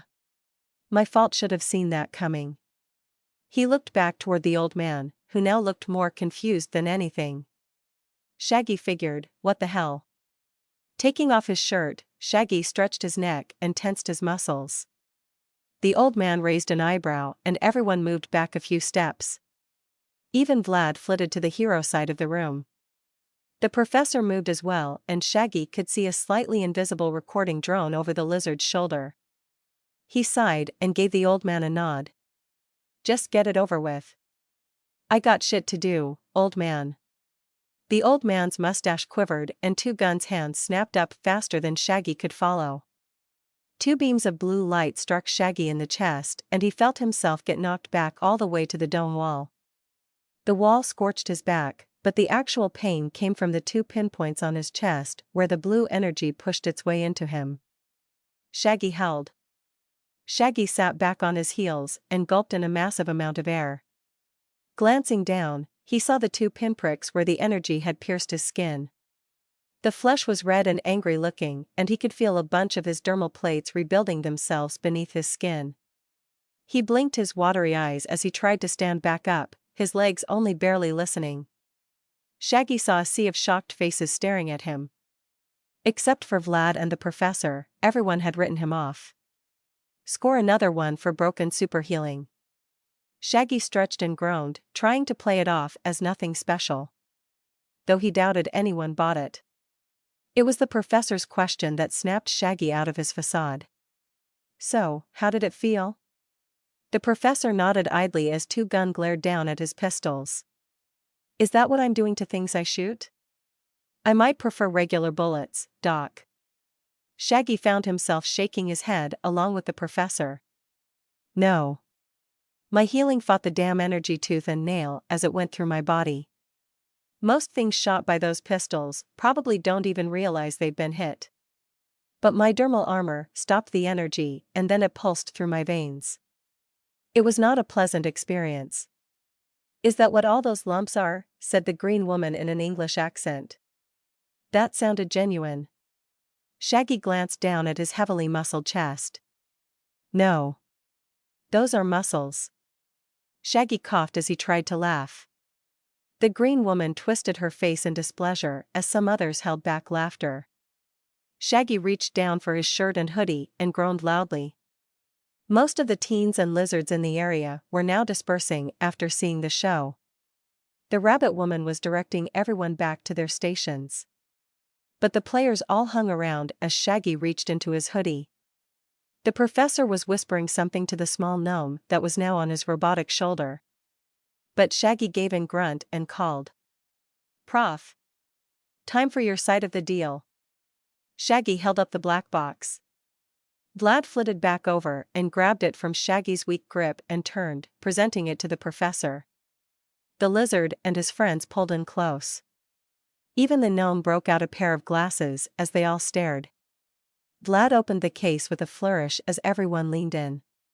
Looks of disappointment and derision filled a few faces. Shaggy was a little confused until the dark-haired shadow girl murmured. Drugs. The other soups all glared at him and Shaggy. But the vampire quickly explained. It's not drugs. Well, I guess it's technically a drug. But not that kind. It's supposedly a super serum designed by a faction in Undertown. We had 7 of them, but they were misused. We were hoping the professor could tell us what was used to make it and if and how we can make some more. Super serum? Asked the large mage. Shaggy nodded. Yeah. We don't have all the info. But some of those who took the other vials displayed increased control of their powers. With no side effects, so far. You really think we're going to just give you a super serum? Two Gun asked, genuinely confused. Hey, once the professor does his thing, you'll have the formula too. We just wanted to strengthen our lackeys. You lot can use it on your kids, too. They're interns. The professor said. On loan from a hunter community nearby. Shaggy mouthed the words hunter community at Vlad in confusion. But the pale player just shrugged his narrow shoulders. Whatever that was, it clearly didn't matter right now. Shaggy shook the questions from his head and turned to the problem at hand. So can you do it? We just need to know what's in it and how feasible making more would be. You don't have to do any more than that. He doesn't have to do anything, really. The short shadow girl said. Shaggy growled. I took 2 shots to the chest with a pair of damn energy guns that I'm pretty sure scarred my soul. The least he can do is science up a formula for us. Actually, the least he can do is nothing. Said the mage. But I doubt the doc's going to do that to you. Right, Doc? The professor was rubbing his narrow lizard chin and glaring down at the box. The gnome was whispering something into his ear. But all Shaggy got was nonsensical babbling. The two put their heads together for a few seconds until Vlad shook the black case, surprising the pair out of their thoughts. Oh. What? Yes. I mean, what were you talking about?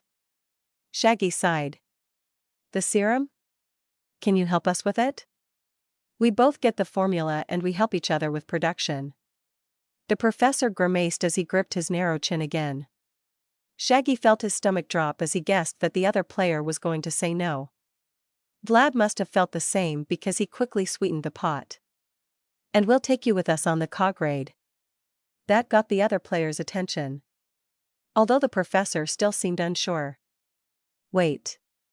Cog. You know where he is? You're planning a raid? Where is he and who's a part of the raid? Shaggy ignored the other players' questions as the professor finally sighed and turned back to everyone. Shaggy could see a painful look in the other player's eyes and he was afraid of what he might hear. I would love to help, really. The professor said, before looking away and muttering something. What he said was so garbled that both Shaggy and Vlad had trouble hearing as they both asked. Huh? I suck at chemistry, the professor shouted, his gnome patting his scaly cheek. This was a bad idea. Shut it. Shaggy growled as they stood behind the professor and his batch of helpers. They were all inside the large rectangular room that made up the professor's workshop. Well, Shaggy, Vlad, the professor and his batch of NPCs. The lizard player had 3 other NPCs hovering over his workbench as they all studied the vial. Turns out, what the professor meant was that his chemistry skill was virtually 0. Same with his microbiology skill. Vlad had wanted to leave right then. But after some quick back and forth, they agreed to let the prof take a swing at it. What could it hurt? Although the process was taking longer than Shaggy would have liked. They'd been hovering over that table, staring at the vial for almost an hour. If Shaggy wasn't absolutely certain they were looking at some kind of interface, he would have thought them frozen. Of course, Vlad's constant snide remarks weren't helping much. The vampire was more impatient than Shaggy had ever seen him. If Shaggy had to guess, he would have thought it had something to do with the forces arrayed just outside the room. While they were talking about the vial, 2 more soups showed up. A large alien humanoid that was basically just a mass of muscles and a 4-armed, walking duck. Shaggy hadn't liked their chances before. But now, if this group wanted to detain or kill them, they'd be dead. Seriously. This is taking too damn long. Vlad muttered again. Shaggy rolled his eyes. What? Do you have a hot date coming up? You and I have the same schedule, Vlad. We both know this takes precedent. It would be a hell of a force multiplier. Not if the Quinnica march into our turf or Anther giant Cogbot goes on a rampage while we are sitting here. Our people can handle the Quinnica. Also, the Cogbot wasn't that difficult. Slink and the others can handle it. I bet Ren and Dave have already got another doc to look after the Needle Sisters. Should we still call them that? Don't think so. But I really don't know what else to call them. Leslie and the girls? Shaggy shook off the thought as the professor's lab coat covered back shifted. But the big lizard man was only shifting in his seat. Shaggy groaned as the bunch of eggheads went back to whispering. Shaggy could see the red tip of the gnome's hat dip up and down as they all glared at the vial. The gnome had done the only tangible thing that Shaggy had seen at the start of things. The tiny man had cast some kind of spell that made the vial glow blue for a few seconds. But since then, it had been fairly boring. Shaggy, finally fed up with waiting and being bugged by Vlad, asked. Yo. Prof. Anything to report, or do we have to look elsewhere? Everyone near the workbench shook themselves, before glaring back at him. The girl and the larger boy moved to block the table from Shaggy as the professor rubbed his eyes. He blinked a few times before regarding both Shaggy and Vlad. The professor looked almost confused as he got to his feet. Oh. You're both still here. I didn't realize. How long have you been standing there? Since you took the damn vial, Professor, what the hell? Of course, we are still here. We need to take the vial back with us. The small group of NPCs at the table curled further inward. As if Shaggy and Vlad were going to rush forward and snatch the vial from them. Shaggy sighed as he guessed what was going to happen. The professor's pensive look didn't help things much either. Well, the professor started. Would it be possible to leave the vial with me? I mean, I've had it for only a few minutes, and my chemistry skill has jumped up like crazy. It's been an hour. Vlad shouted. The professor winced and then checked his in-game clock. His eyes going glossy as he looked. When he came back to himself, he gave them both a creepy smile. Well, it was probably meant to look chagrined, but his tiny pointed teeth made the look kind of creepy in Shaggy's eyes. Wow. Would you look at that? Let's go get some coffee, and I'll explain what I've found so far. Sound good? Shaggy glanced at Vlad. The vampire looked a little wary, but nodded. Shaggy pointed toward the vial. Let's bring the vial with us. No offense, Professor, but I don't trust your kids to not hide while we are outside the room. The professor wobbled his head in acceptance as the teenage girl sked in annoyance. Shaggy got the feeling that was exactly what she had planned. There was a sudden whip noise, and the gnome was suddenly launched through the air and on a course for the professor's shoulder. Shaggy caught sight of a slim cable, before the gnome landed on his perch and held the vial up to the professor. He nodded to his gnome in thanks and plucked the vial from his hands. Shaggy watched the exchange as he moved to take back the vial. He was very aware of all the teens' eyes on him as he placed it back in its box. Vlad coughed and made for the door, closely followed by Shaggy and then the professor. Once back in the hangar, the professor circled the large workshop room and headed for an office attached to the right wall. Shaggy spotted the duck alien seated at an office desk, tapping away on a hollow screen. The professor ignored him as he beelined for an old coffee maker and poured himself a cup. The duck barely spared them a glance before, quacking. Quack. I see you've finally poked your head up. We've got reports of gang activity out near Hornsby. Abby and Jar are out investigating. Shouldn't be anything big, but I thought you should know. Shaggy blinked at the mechanical voice before he looked at Vlad. The pale player was stifling a laugh as he looked at the diminutive duck. There was a click and a slim black gun appeared in the duck's upper right hand. The bottom right arm and hand were still tapping away as the duck quacked again. Quack. I'll thank you to keep your smart-ass opinions to yourself. Vlad scoffed at the weapon. But Shaggy tapped his friend on the arm and tried to point out that the slim black pistol was glowing blue. Just like Old Man Two Guns pistols were. The vampire didn't take the hint, though. Instead, he glared at Shaggy, annoyed and looking for a target. Thankfully, the professor was there. Calm down, D34D. They ain't here to cause trouble. We shouldn't be here at all. We should have left when you said you couldn't help us. Vlad huffed. Not what I said. I said, my chemistry skill sucked, and it does. Even now, I can't identify most of what is in that vial. Then why are we still here? Vlad barked. Shaggy waved his friend down, but nodded. Calm down, Vlad. Your undead heart can only take so much.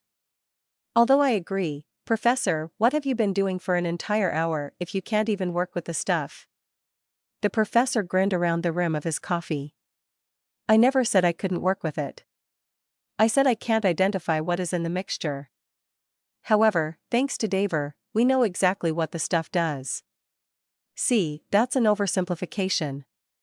It doesn't just make people stronger. It enhances all of their abilities. But only to a certain point.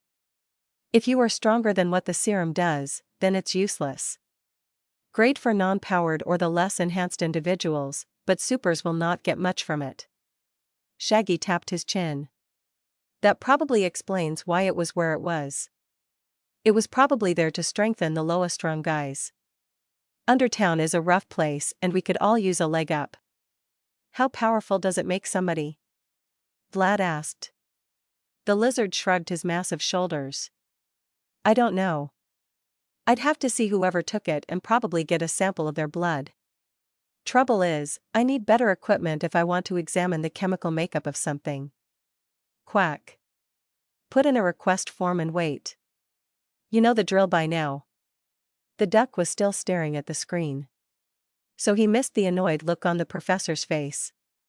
Apparently, paperwork wasn't what the crafter wanted to hear. Shaggy grinned as he idly rubbed his hands together. Why don't we retrieve any equipment you might need? We can probably get it faster and cheaper than you would. Vlad hissed, but the professor looked interested. Until another quack came from the desk. Quack. Please refrain from having any stolen equipment in your workshop. You know we have that investigator coming. They are supposed to come at the end of the month. But for all we know, they could pop in at any moment. The last thing we need is stolen shit. The professor blew out a breath as he finished his coffee. After he was finished, he met eyes with Shaggy. If you could leave that vial here. My people and I can work on it in our off hours. We think we have a suitable workaround for some chemicals. But we need to see how everything comes together. Vlad snorted.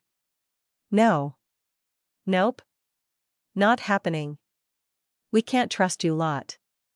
Don't get me wrong. You seem like nice people. But I don't think I'm leaving our Legion's trump card with you. It's hardly a trump card. If anything, it'll maybe boost one or two of you guys. But for people like Shaggy? It's useless. We need a stronger variant. One I bet we can make, but it'll take study. And time. Shaggy added. Time that I doubt you have. Unless you are less busy than we are in Undertown. Shit, the whole reason Vlad is all pissy is 'cause he's worried about our crew getting attacked at any moment. I'm not pissy. Shaggy ignored him as he stared at the professor's small black eyes. Even on the reptilian player's face, Shaggy could see indecision. The big lizard put his coffee mug down on the desk and sighed. Shaggy shared a glance with Vlad, but he was sure they agreed. The professor had given them some good information. But if he couldn't replicate the formula, then they needed to look elsewhere. Suddenly the professor stood straight, eyes flashing with an idea. Vlad and Shaggy tensed, ready for anything. Even the duck stopped typing as he glanced at the lizard alien. The professor grinned his creepy grin before he opened his mouth. Then he quickly shut it. The professor glanced down at the duck at the desk, then back to Vlad and Shaggy. I think we should have this conversation back in the workshop. I might have a workaround for us. Shaggy nodded, but Vlad huffed again. Shaggy rolled his eyes at his friend as he headed for the door. Behind them, another quack rose in the office. Quack. Whatever you're planning, Professor. Don't get caught. The ant and demon incident has given us some leeway, but not enough. The professor scoffed as he closed the door. No idea what you mean. Shaggy raised an eyebrow, but the professor said nothing as he turned left. Taking a door on the right side wall and walking out of the hangar. Shaggy raised his eyebrows as they entered the light of the sun. The professor's large frame shook with mirth as he slowly closed the door to the hangar before turning to them. What if, instead of stealing the equipment we need, we break in and use it? That way, we all get the formula. What the hell does that do for us? Vlad asked, sounding surprised. It means we can probably make our own if we find a chemist and the ingredients. Meanwhile, the professor and his group get to keep their own copy of the formula and probably improve on it. Shaggy said, studying the professor's face. The lizard player didn't look like he was lying. Although Shaggy wasn't sure about reading a non-human face. But, if anything, the professor looked excited. Either to break in somewhere, or to study a vial of super serum. Shaggy turned to see Vlad looking at him. The vampire shrugged and waved a hand at Shaggy. As if to say the ball was in his court. Shaggy wanted to weigh the pros and cons of the situation, but one thing niggled the back of his mind. What if you create a better super serum? You gonna share? The professor rubbed his scaly chin for a few seconds and hummed. I don't know. We are on opposite sides in this game. Says the great big lizard, wanting to break into a place. Shaggy muttered. The professor gave them his creepy grin again. I'm only kidding. Sure, if we find out a better way to make the serum, we'll hand over the new formula. But you lot have to call us in for the cog raid. All signs point to that being huge. We want to be a part of it. It'd be great for our supergroup. Shaggy nodded, and Vlad shrugged indifferently. If you can get us a better serum, how are we supposed to make it? None of us have any crafting skills or know any crafters. Ease up, Vlad. I'm sure we can find someone down in Undertown. In fact, why don't you head back down and look into that? I know you're itching to get back. The professor and I can handle some B&E.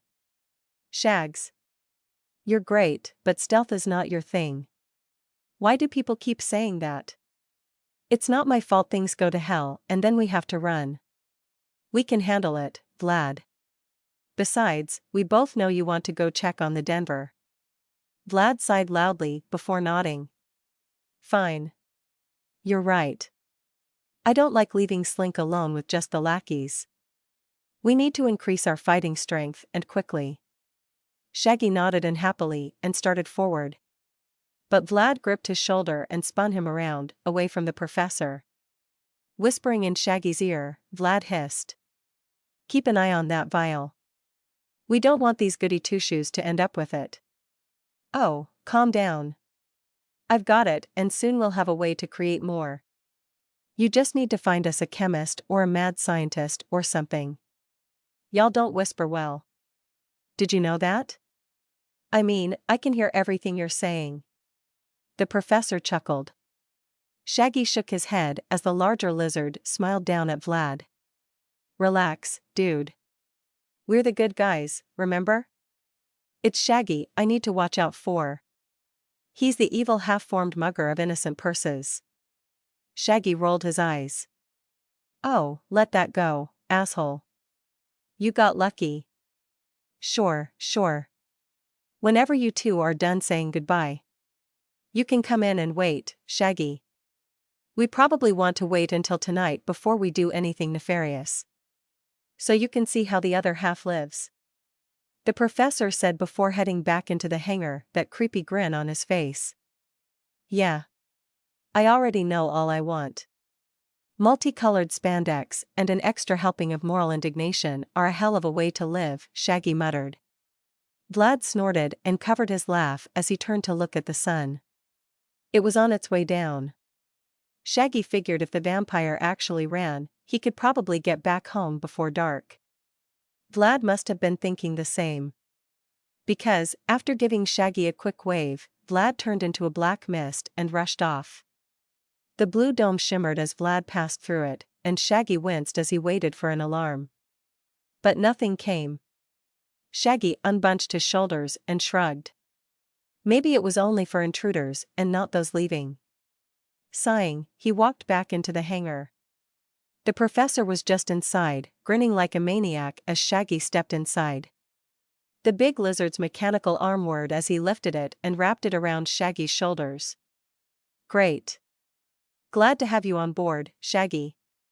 So I was wondering, while we wait. Could you perhaps help me with a few experiments? I have a few things I want to test, and I think your healing would be a tremendous benefit. Professor, you know that sounds like you want to use me as a testing dummy. The professor waggled his head noncommittally. Well, yeah.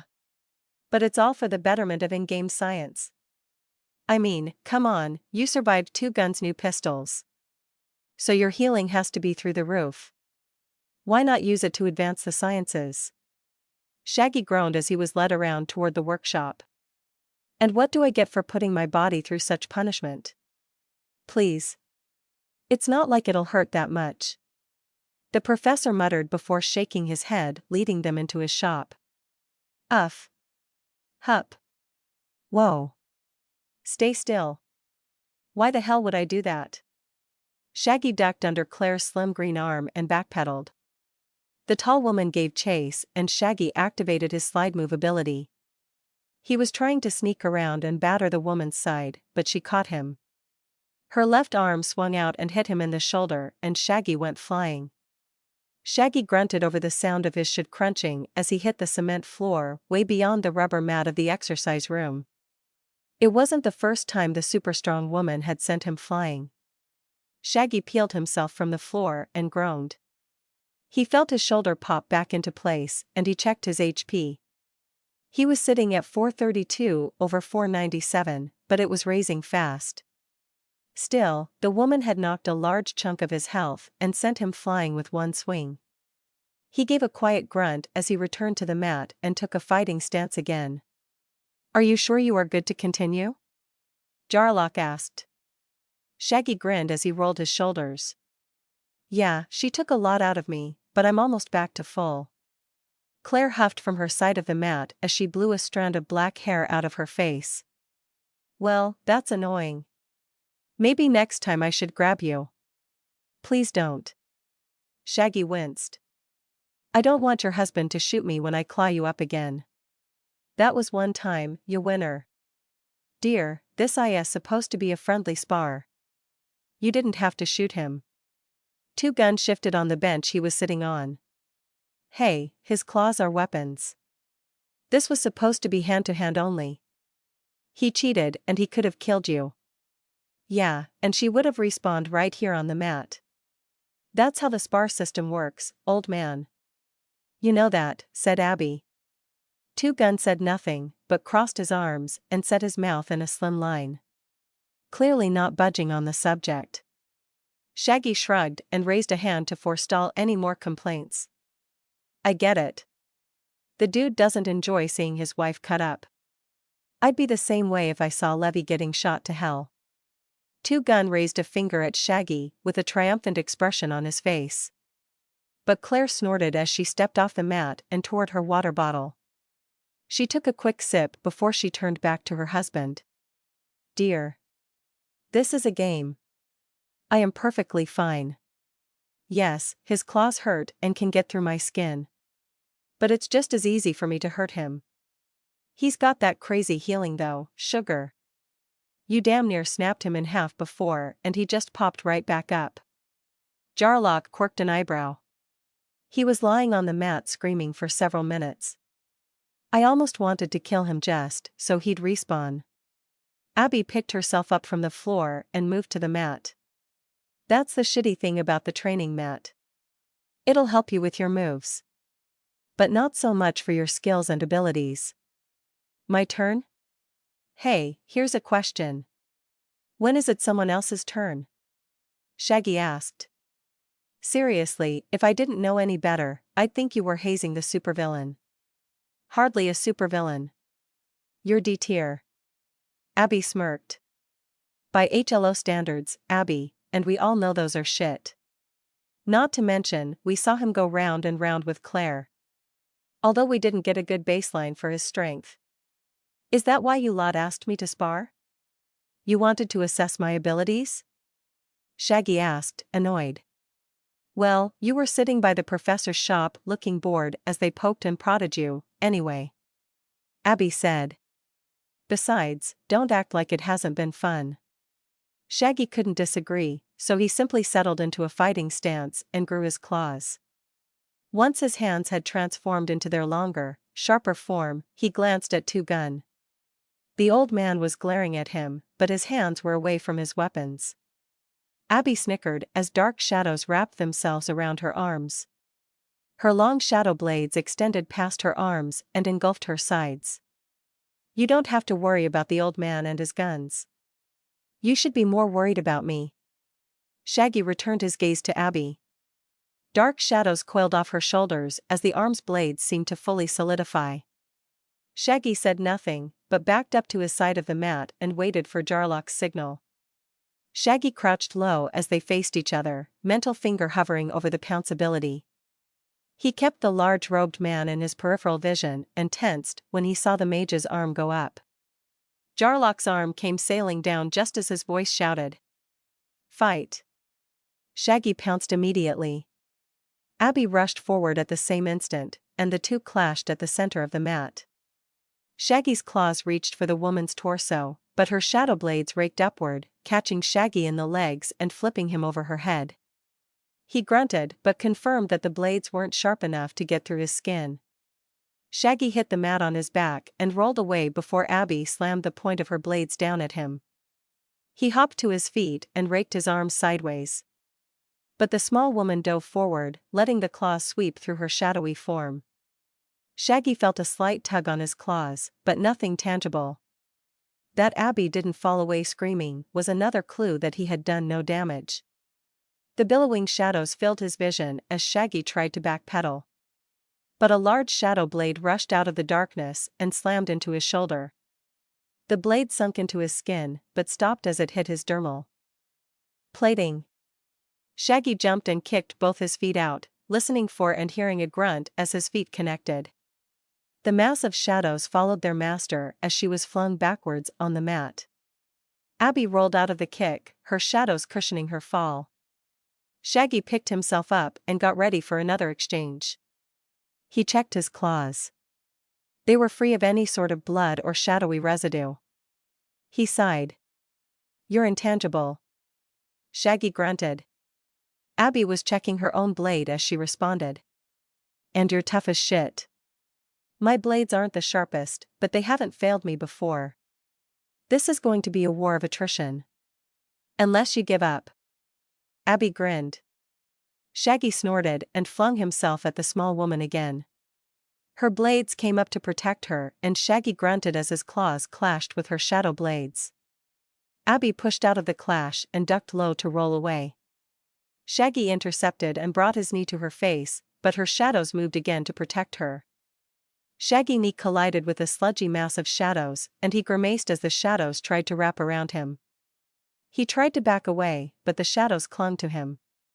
They crawled across his body, and Shaggy lost sight of Abby and the mat as his vision was obscured. The shadows wrapped around him and pressed inward. But the force was barely enough for Shaggy to notice. He tried to press back against the shadows, and he felt them flex back. They doubled their pressure, but Shaggy still felt fine. Abby couldn't exert enough pressure to hurt him, but he couldn't flex his way out of the entombment. Abby's voice rang in his ears as Shaggy tried to press against the shadows. "Or you're too weak to crush me with your shadows," Shaggy said through clenched teeth. "Maybe. But I'm strong enough to do this." Shaggy felt himself go weightless as the shadows still pressed on his vision. He had no sense of up or down as the inky blackness pressed in on him. All he could hear was Abby grunted with effort as he assumed he was lifted into the air. Shaggy braced himself for what was to come as he readied for the shadows to let him go. But they never did. Instead, they wrapped tighter around him and rushed to the ground. His body slammed into the mat and the shadows lifted him again. Shaggy sighed. Between the mat, the shadows, and his own armor, the slam into the floor hadn't taken a single HP from him. Shaggy let the shadows take him back up and slam him to the floor again. He let his claws shift back into normal hands and let Abby tire herself out. She kept it up for a few more slams until the shadow squeezed around him again and he heard her voice. "What are you?" Shaggy exerted enough strength to talk. "Just a werewolf trying to sleep." "What's going on? Are we still fighting?" "Arg. What the hell are you made of?" "Snakes and snails and puppy dog tails." "Ya feeling tired yet?" Instead of responding, the shadows lifted him into the air again and fell away. His hands and feet were gripped tightly as the shadows left his vision. Shaggy found himself spread out in the air as Abby huffed and puffed on the mat below. Even with the distance, Shaggy could tell the girl was sweating as she controlled her shadows. Shaggy gave her his best bored look as he said, "You know your shadows cushion the impact a little, right? Between the mat and my armor and that." "I'm doing great." Abby grimaced. "I slammed you into the hangar floor too, though."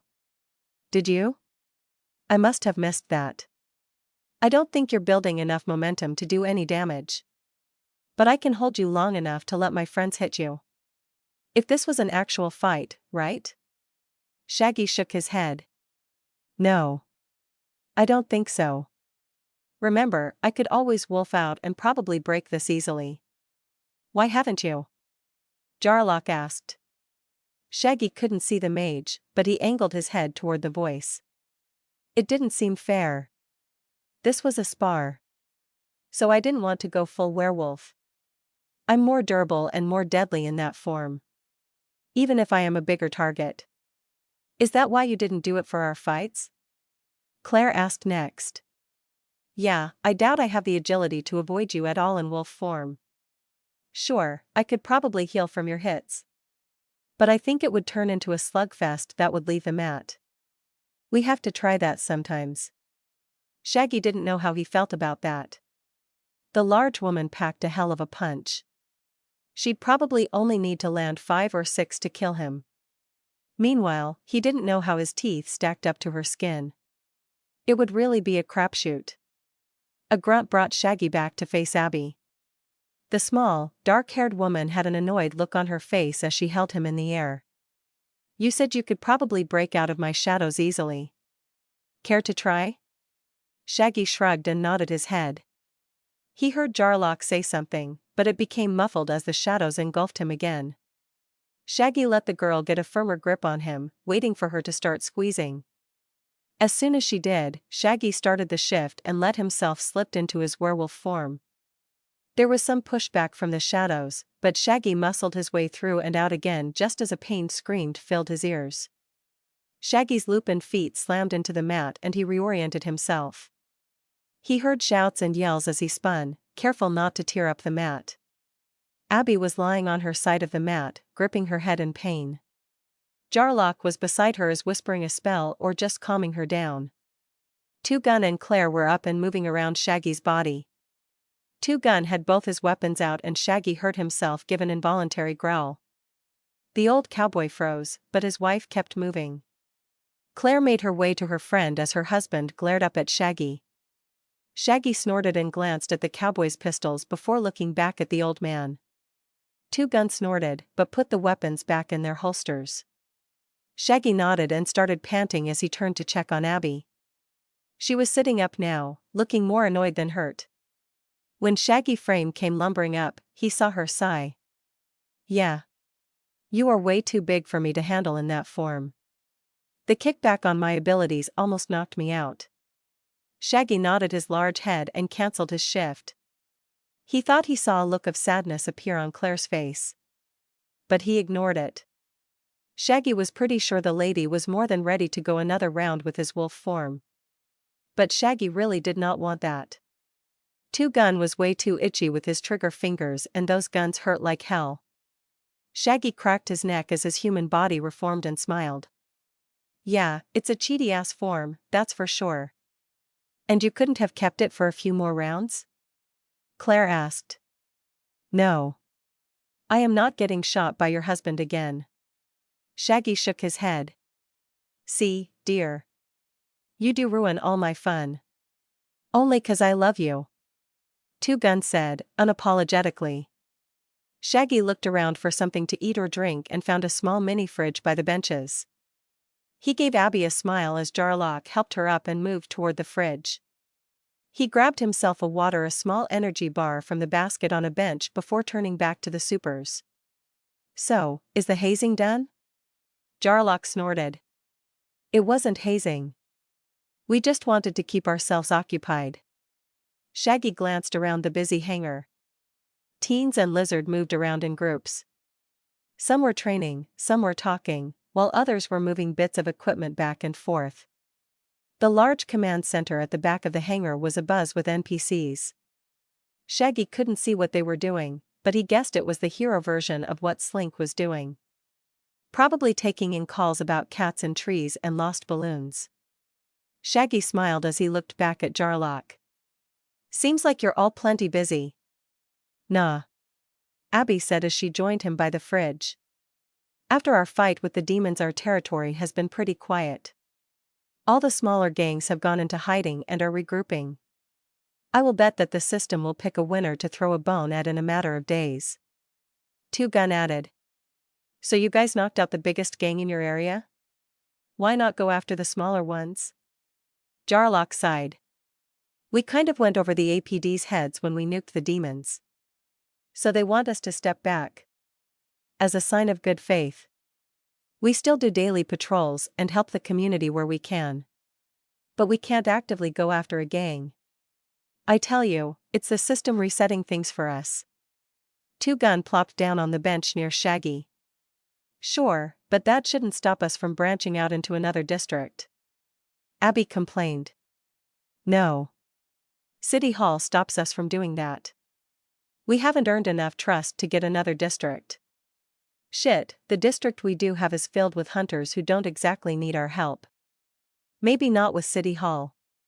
But you have seen the people in our neighborhoods, Jar. They love us. Jarlock folded his arms and nodded, slowly. Yes, but we need to stay on City Hall's good side. We still have that inspection to go through, and we all know the HLO doesn't take kindly to secondary hero groups. Shaggy sighed as he watched the discussion. The noise brought everyone's heads around toward him and he smiled. Sorry. just happy I went villain. I'm sure dealing with bureaucracy is fun and all. But give me an underground town full of drunken villains any day. Less paperwork. Although we do have to watch how many toes we step on. That why your friend took off? Two Gun asked. Yep. Vlad worries too much when he ain't at the homestead. We got the lackeys and the infrastructure to handle the low-level threats. But if any of the big gangs come for us, well, let's just say Vlad would like to be there. Shaggy explained as he grabbed another protein bar. You know, I think I'd be delighted to see how the other half lives sometimes. Claire said, smiling. Shaggy nodded as he looked around again. It is interesting. It seems at least structurally we operate the same. Just one of us has more paperwork and the other has to avoid the cops. Jarlock finished nodding. Shaggy agreed as he took a sizable chunk from his bar. The door to the professor's workshop swung open and the large lizard man appeared for the first time in a long while. Shaggy glanced outside the shield dome surrounding the hangar and noticed it was getting dark. He waved to the professor as Abby's voice spoke up. So, what are you two planning? It's clear you're doing something tonight. Shaggy hummed as the professor trotted over. He wasn't sure how much to tell them. But his face must have given some of the game away. Abby and Claire turned on the professor as he approached. Shaggy heard Jarlock sigh and Two Gun chuckle as the two women accosted the player. What the hell do you have planned? What are you up to, idiot? The professor slid to a stop and blinked at the two women. Confused, he turned to the others.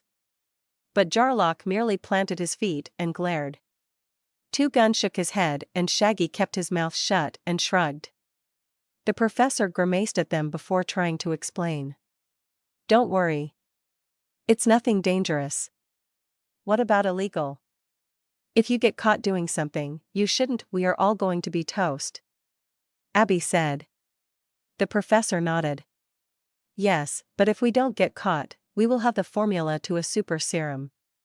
Which could be huge for us, the brutes, and the hunters. Jarlock and the others groaned, but the professor pushed on. You all know I've done some shady things before. How do you think we all got our armor, or the materials I used to build things? Yes, but that was all below ground. The rules are a little looser there. If you get caught above ground, the APD will have a field day with us, said Jarlock. That's the thing. We will not be in our district. The professor said excitedly. Where are you going? Abby asked. The professor stopped himself from answering and looked at them all. It might be better if none of you know. Plausible deniability, you know. If anyone asks, I'm just going for a night patrol. With a known fugitive. Shaggy smiled. The professor grimaced, but nodded. Not a good look. But keep your head up and let's go. We got a drive ahead of us. Shaggy nodded and finished his water. He gave the others a quick wave and put on his hoodie again. He stole a handful of protein bars and gave them all another wave before he rushed to join the professor. The others all sighed and complained as he and the professor raced toward the dome. Shaggy wasn't sure what the lizard had planned, but he figured the guy would explain as they walked. The professor waited for him by the dome, and when Shaggy got close, he placed his robotic arm on Shaggy's shoulder. Having seen Vlad leave, Shaggy wasn't familiar with the proper exit procedures for the dome. Apparently, someone the system recognized had to be in contact with a guest in order to pass through. Of course, they could also turn the thing off and on again. But that was dangerous and annoying. Shaggy let himself be pulled through the blue dome and back out into the Texas air. The sounds of the hangar faded away and Shaggy turned toward the airstrip, ready for a long walk. But the professor turned the opposite direction and moved toward the far side of the hangar. Shaggy followed wordlessly as they cleared the edge of the hangar toward a parking lot. Several compact sedans were parked next to the hangar and Shaggy grinned. The professor rushed to a rusty-looking old car and got in. Shaggy hurried to follow into the passenger seat and sighed as he sat back in a comfortable leather seat. A slight rattling brought his eyes to the back seat, and Shaggy was surprised to see a metal mesh barrier between the front and back seat. He raised an eyebrow at the professor as the other player started the car. Catching Shaggy's look, the professor grinned. "Yeah, it's an old cop car. That make you nervous? Dude, it's metal. I could pop that like a soda can." The professor laughed as he pulled out of the parking lot and onto the airstrip. Shaggy rolled down his window and basked in the moving air. They really needed to get more cars down to Undertown. Sure, it was a maze of crappy houses and rough roads. Even so, it needed to be done. Turning to his new partner in crime, Shaggy asked, "So, where are we going?" The professor grinned as they approached the front gate to the airport. "We are going to wizard school, Shaggy." Shaggy was beginning to understand why the professor was so certain he wouldn't get into trouble with their little quest. They had been driving for over an hour. They had skirted around the southern edge of downtown and continued west. Their cop car hummed along as Shaggy kept trying to guess what kind of magic school they'd be going to and how that would help them. The professor had explained that while there was a college in the middle of downtown, he didn't think Shaggy would make it very far. Drone cover was always an issue, and for two guys trying to break into a college, they needed somewhere out in the sticks. So Prof explained that he had looked up various schools and in the region that could help them, including one way out north of San Antonio. Shaggy sighed for the umpteenth time as the professor sipped at his coffee mug. He still had a pocket full of protein bars, but that stash was dwindling. Shaggy didn't know what the rule was for stops on this brief road trip, but for the most part, they had spent the trip in silence, occasionally discussing random bits of game facts they had learned. Although Shaggy's latest sigh seemed to make the lizard tense up. "What are you always sighing for?" "We are on our way to do a job that may get us some super serum." "How can that be boring or sigh-worthy?" "I just don't get how a school of magic is going to help us with chemistry." "I mean, shouldn't we find a technical school or something? Isn't there a school for mad scientists?" "K-Tech University. It's a stone's throw north of downtown Austin, and we do not want to go there. They probably have to report everything that goes through their systems right to K-Tech. Nobody wants that." Shaggy grunted, but he agreed. "Okay. But how does a magic school help us then?" "A magic school is going to have the same facilities to help us analyze whatever is in that vial. Also, hitting one so far away from home will insulate us from any blowback we might get. The HLO is still out this way, but their grip is a little looser." "You mean any blowback you might get?" "I'm a villain, remember?" Shaggy said as he looked out his window. Off in the distance, he spotted a green speedster chasing a train as several other soups flew around. Shaggy was about to say something, but the professor spoke over him. "Hey, you don't want any more shit either, right? I mean, you're still listed as a bounty with the HLO. So if anyone spots or scans you, we'd be in deep shit." Shaggy turned away from the high-speed train chase and back to his lizard friend. "Fine. Point taken. But a magic school means magic defenses. I don't know about you, but I'm not really a pick-a-magic-lock kind of person. In fact, I don't normally pick regular locks. Mostly I charge my way through, grab what I want and then run away." The professor snickered. "Let's call that Plan M and we can circle around to it when all else fails." "Then what is Plan A?" "Plan A is we check the school's security and we see what we can do. For all we know, we can just walk our way in and use the magical analyzes lab and be done with it." "So we wing it?" "No. We study and confirm which actions can get us in quietly and quickly. Daver said that the analysis should go quickly. We just have to know how we get the information. It can be transplanted into our minds, written out on runes, or even just printed out. Depends on how deep this school is into its magical theming." "Wait. So I could have some weird super formula jammed into my head?" Shaggy sat up as he asked. The professor took another sip from his mug. "Yeah. Honestly, that would be the quickest way. Although retention could be tricky. Tricky how? Well, you might not be able to keep it for very long. Nah, at worst, you can quickly write down the formula while it's in your mind. I could do it too, if you're not fast enough. Joy. Shaggy muttered before falling into silence. He looked out the window again to see the speeding train was now on fire. The green speedster was running around frantically trying to put out the blaze. Meanwhile, in the air, multiple soups were fighting off a few people.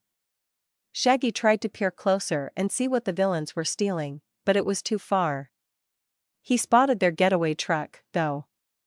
It was facing down the track and idling as the soups flew overhead. Shaggy pointed a thumb out the window. What do you think that's about? The professor looked around Shaggy before shrugging. No idea. Train heist, probably. Could be K-Tech, the HLO, or any number of other companies out here. I'd bet the soups are players, though. Why's that? Any other soup team would have sent out for more help by now.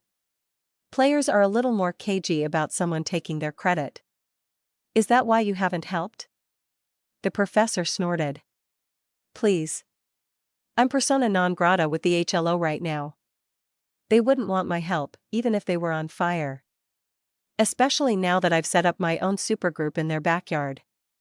Not big on sharing? Shaggy chuckled. Assholes would be a better way to put it. But what the hell, I bucked the system and I'm still having fun. All that matters. Shaggy nodded as they continued on their journey. The streets became darker and the lights of civilization dimmed in the distance. Shaggy yawned and tried to keep his eyes open as the car's headlights lit their way. The road. Markers and hover cars above them kept him awake with their reflections and bright lights. One jagoff even tried for a manual landing out in a field. The automated safety system brought his sleek hover car down in a field where the cops were already waiting. Shaggy had laughed at the sight but kept his head down. He didn't want a random drone to scan him. Even if they were outside of Austin. A few minutes after the flying Nimrod, the professor declared they were nearing their destination. Shaggy raised an eyebrow. There was nothing he could see for miles in either direction. When the professor turned onto a dirt road, Shaggy got even more paranoid. Calm down, dude. Why the hell would I plan something all the way out here? Shaggy looked at the field surrounding their car. The grass had become so overgrown he could barely see beyond it. His mind raced as he thought of a dozen reasons someone would drag a body out here. But the professor was right. Why drive all the way out here if he just wanted to kill Shaggy? It was another few minutes down the dirt road before Shaggy saw the bright light and black roof of the building. He stifled a whistle as the large complex came into view. He glanced at the professor and did nothing to hide his surprise. A question bubbled up from his chest. How the hell did you find this place? Daver and I were looking up places, and we found this one. It's a private school, so it's bound to have the stuff we want. Its seclusion also makes it better for us if we have to go loud. I thought the plan was to not go loud. Always plan for the plan to go wrong, Shaggy. Fair point. So what do we do? Well, I'm going to go say hello. Shaggy barely got a word out before the professor stepped on the gas. As they got closer to the school, a large wrought iron gate came into view. A small guard shack was off to the side, lit from within. But Shaggy couldn't make out a guard. He tensed as the car rolled to a stop a few feet away from the gate and the prof stuck his head out his window. Excuse me. Anyone? We're lost. Can someone come out and explain how we get to Canyon Lake from here? Canyon Lake? You mean Canyon Crater? A rough voice called back from the guard post and Shaggy sank deeper into his seat. He wasn't sure these wizards could sense him. But he didn't want to take any chances. A skinny-looking man in long brown robes stuck his head from the shack and glanced their way. He gave an audible grunt and extricated himself from his guard shack and sauntered over. Shaggy pretended to be asleep as the wizard got right up to the professor's window. You're a little too far south for the crater, boys. But it's no trouble. You just have to back out and continue down the road going west, then turn north.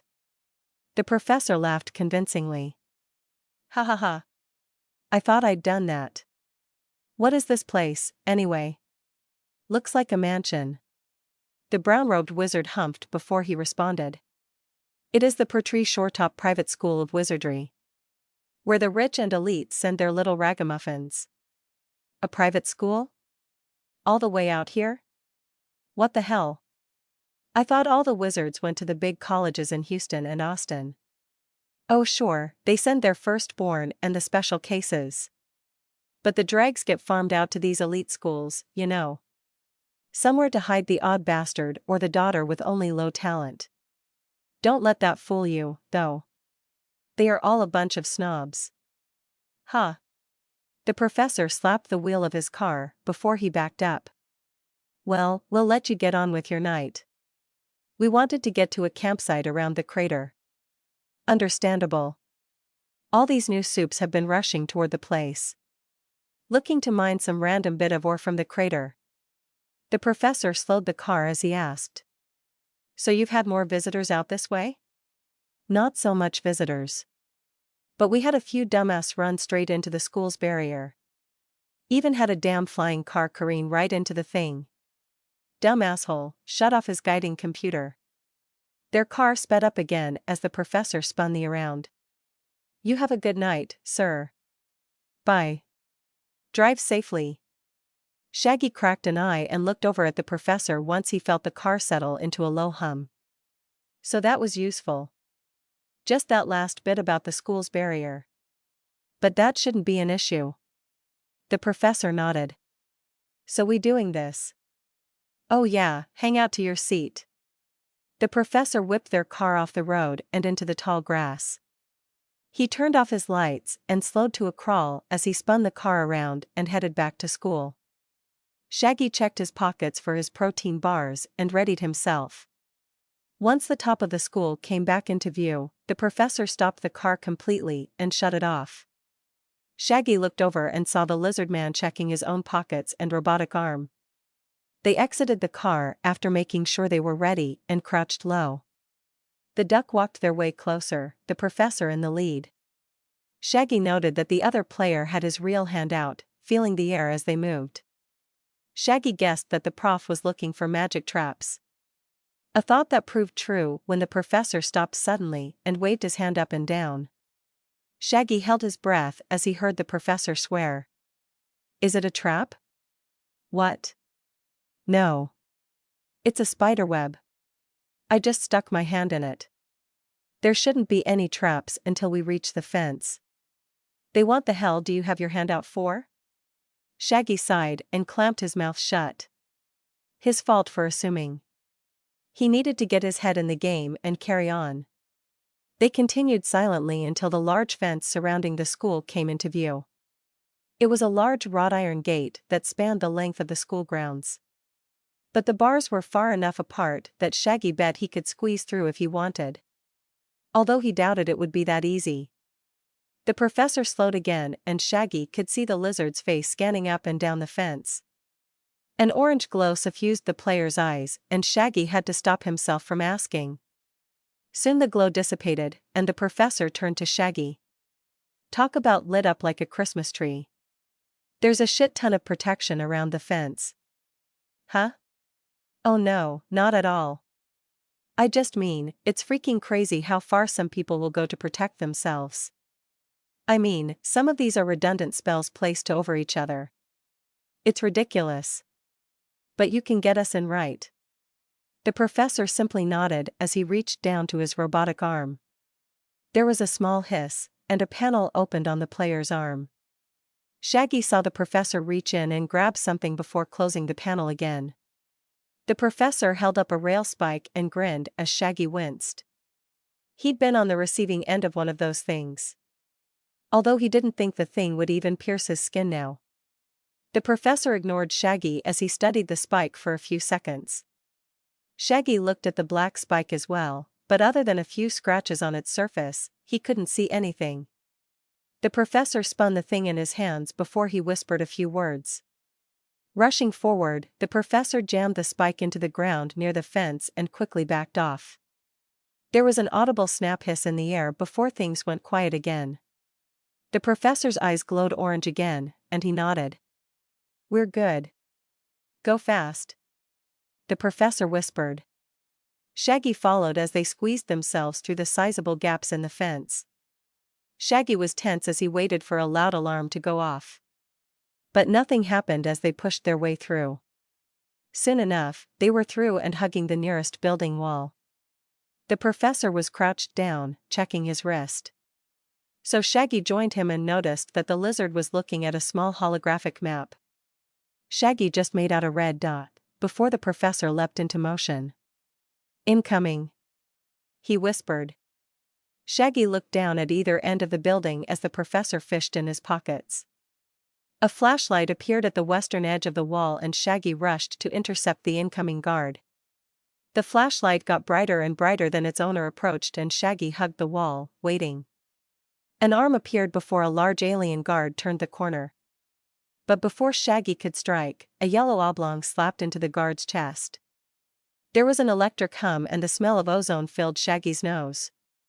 The professor rushed forward as the guard froze up and tilted forward. Between the two of them, they caught the large guard and set him down. The professor decked the guard in the head to make sure he stayed out as Shaggy examined the body.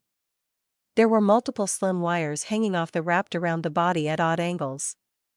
The professor moved past the body and collected the yellow thing he had thrown. Shaggy raised an eyebrow, but no answer came. Instead, the professor dragged the large guard out of sight and started going through his pockets. "Geez, Professor, you're weirdly good at this." The professor shrugged his shoulders as he pulled a gray keycard out of the guard's pant pocket. "We all have skills, Shaggy. I'm sure you'll show off your own later." "Funny. You think that card will get us inside?" "Yes, but we also need to find the analysis lab."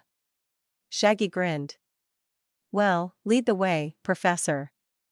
"It's your show." The professor grinned back. "Follow along, Shaggy.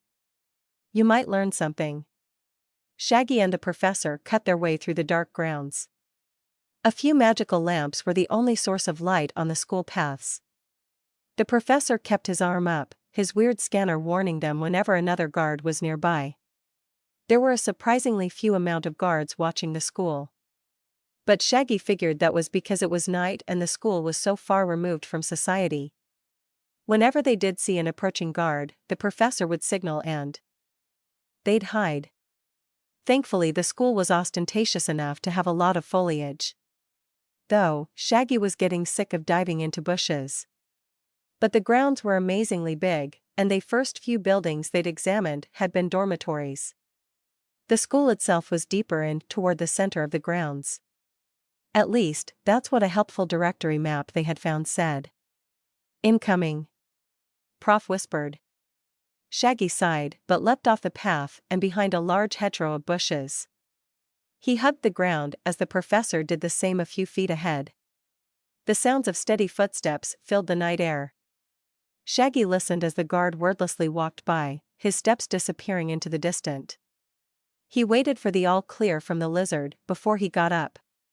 Once it was given, Shaggy grunted and jumped back to the walkway. "This is getting old. We have to be close, right?" "That's what the map said. The building we want is on the left-hand side as soon as we exit this long-ass winding path. So we should almost be there." "I don't think I believe you anymore. It feels like we have been walking forever. I'm pretty sure I've seen the same exact topiary repeating. Are we trapped in a curse or something?" The professor opened his mouth before snapping it shut again. He said nothing as his eyes did that strange glowing thing again. When the glowing stopped, the lizard shook his head. "Nope. All clear from what I can see. Probably just your imagination. Let's go." The professor hurried away before Shaggy could say anything more. Shaggy growled softly and followed. He was sure they were trapped. What kind of dumb school would have repeating topiaries down a long walkway leading to the school's main building? That's just crazy. Shaggy grit his teeth and got ready to shout as much to the prof, but the sudden appearance of a multi-story brown building stopped him. The main building was a 3-story tall, brick building in the shape of the letter C. From the directory, Shaggy knew the side in front of them was the main office building. The long side to their right was a library and cafeteria, and the left side was for the classrooms.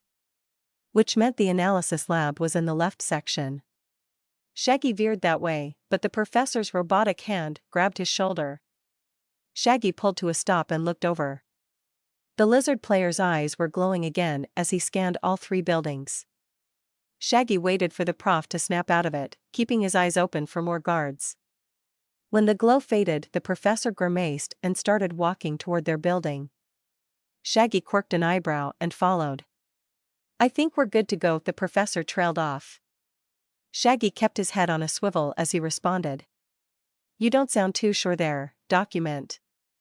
"Yeah, well, there's no protections on any of the buildings. Other than traces of magic in some areas, there's nothing." The professor checked his arm scanning tool as they walked. There were 2 large, double doors at the center of the building. Shaggy spotted a keycard reader on the door and smiled. If nothing else, they were here. Which meant that Shaggy's patented fast-in, loud-out strategy was paying off. All they needed to do was hurry up and find their lab. No guards either. The professor stopped before they reached the doors. Shaggy could almost hear the other players' brain spinning. The lack of guards was concerning, but not something that concerned them. At least not yet. The school probably has other protections, right? So all we have to do is stay on our toes and deal with problems as they come. Yeah, that's how you get caught flat-footed with no escape plan. The professor sighed. Shaggy grumbled as he waited by the door. But soon the professor shrugged his shoulder and joined Shaggy, clearly unhappy. Shaggy tried not to look too pleased with himself. The sooner they got this done, the sooner they could start sneaking back out. The professor swiped the card at the reader and a green light came on, followed by a quiet beep. Shaggy eagerly pushed through and stepped into the building. Folied walls and checkered tiled floors met his gaze. Hallways stretched on either side of him, while a staircase leading to the upper floors was straight ahead. Plaques were attached to the walls where the hallways met the main foyer. Shaggy rushed over to the right-hand side and started reading, calling over his shoulder. "See? Piece of cake, document. We're in." He scanned the plaques listing the various classrooms down the right-hand hallway. But soon, Shaggy realized he didn't hear the professor respond or the large lizard man's steps. Shaggy spun around and blinked confusedly at the sight that met his eyes. The tiled foyer and the entrance were gone, replaced by a dark cave. The pink light in the sky and the half-constructed cabin told Shaggy that he was back in the cave under the deli. He groaned. The damn magic school was hexed or cursed or whatever. Shaggy grew his claws and waited. He didn't know what kind of trap the game would throw at him, but he was ready. "Shaggy," whispered a soft feminine voice. "Damn it." Shaggy swore as his ears perked up at the sound. Levy was stepping from the half-constructed cabin, smiling down at him from its deck. A wave of annoyance hit Shaggy as he knew what the spell was doing. It was a standard in a lot of fantasy games. Make the player feel all warm and cozy with images of a happy life and then hit you with the scary terror. If your mental fortitude wasn't enough, you'd lose control of your in-game faculties, becoming a plaything of the spell. Shaggy closed his eyes and ignored the fake Levy, even as she tried to usher him inside. He need to find a way to push against the spell. Normally a player would attack the caster or the object maintaining the spell. But Shaggy could see out of whatever glamour he'd been hit with. He tried to recall the room, but that might have been a trap as well. Shaggy grunted, rushed toward where he thought the door used to be. He had only gone a few steps before the cave he was in shattered. The walls and world seemed to crack into pieces around him. Shaggy found himself back in the dark foyer. The lights from outside filled the tiled floor with ghostly shadows. Shaggy spun on his heels, looking around, seeing the two hallways and the staircase. He gave a sigh as he seemed to be back in the real world for some reason. But then the black and white checkered floor started to twist upward.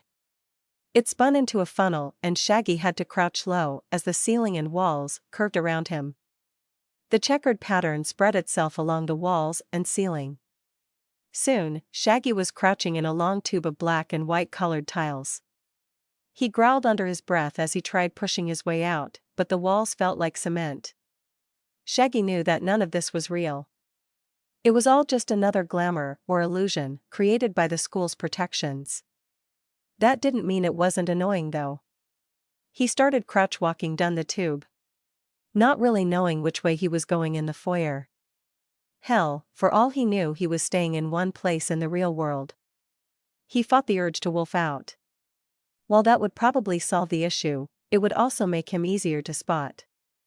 Especially if he broke a wall or something. Instead he crawled onward, the tube of tiles getting tighter and tighter. Eventually Shaggy had to use his claws to pull himself through the narrow tunnel. If it wasn't for a bright light at the end, he would have turned around and tried the other direction. But with a goal in his vision, it made it easier to continue. The light grew brighter as he crawled closer, its light almost blindingly white. But when Shaggy finally got so close that the light was obscuring his vision, he found that it wasn't the end of the tunnel. It was an actually large glowing orb of white. Shaggy growled angrily as his long claws tapped against the orb's surface. It felt slightly malleable in places under his sharp claws. So he dug his claws in and tried to dig his way through. Instead, the light wrapped around his claws and gripped onto his arm and shoulder. He tried to use his considerable strength to get his arm back. But the light stayed stuck and started to travel over his body. He gave a muffled grunt as the warm semi-liquid whiteness crawled up his face and head before covering his vision completely.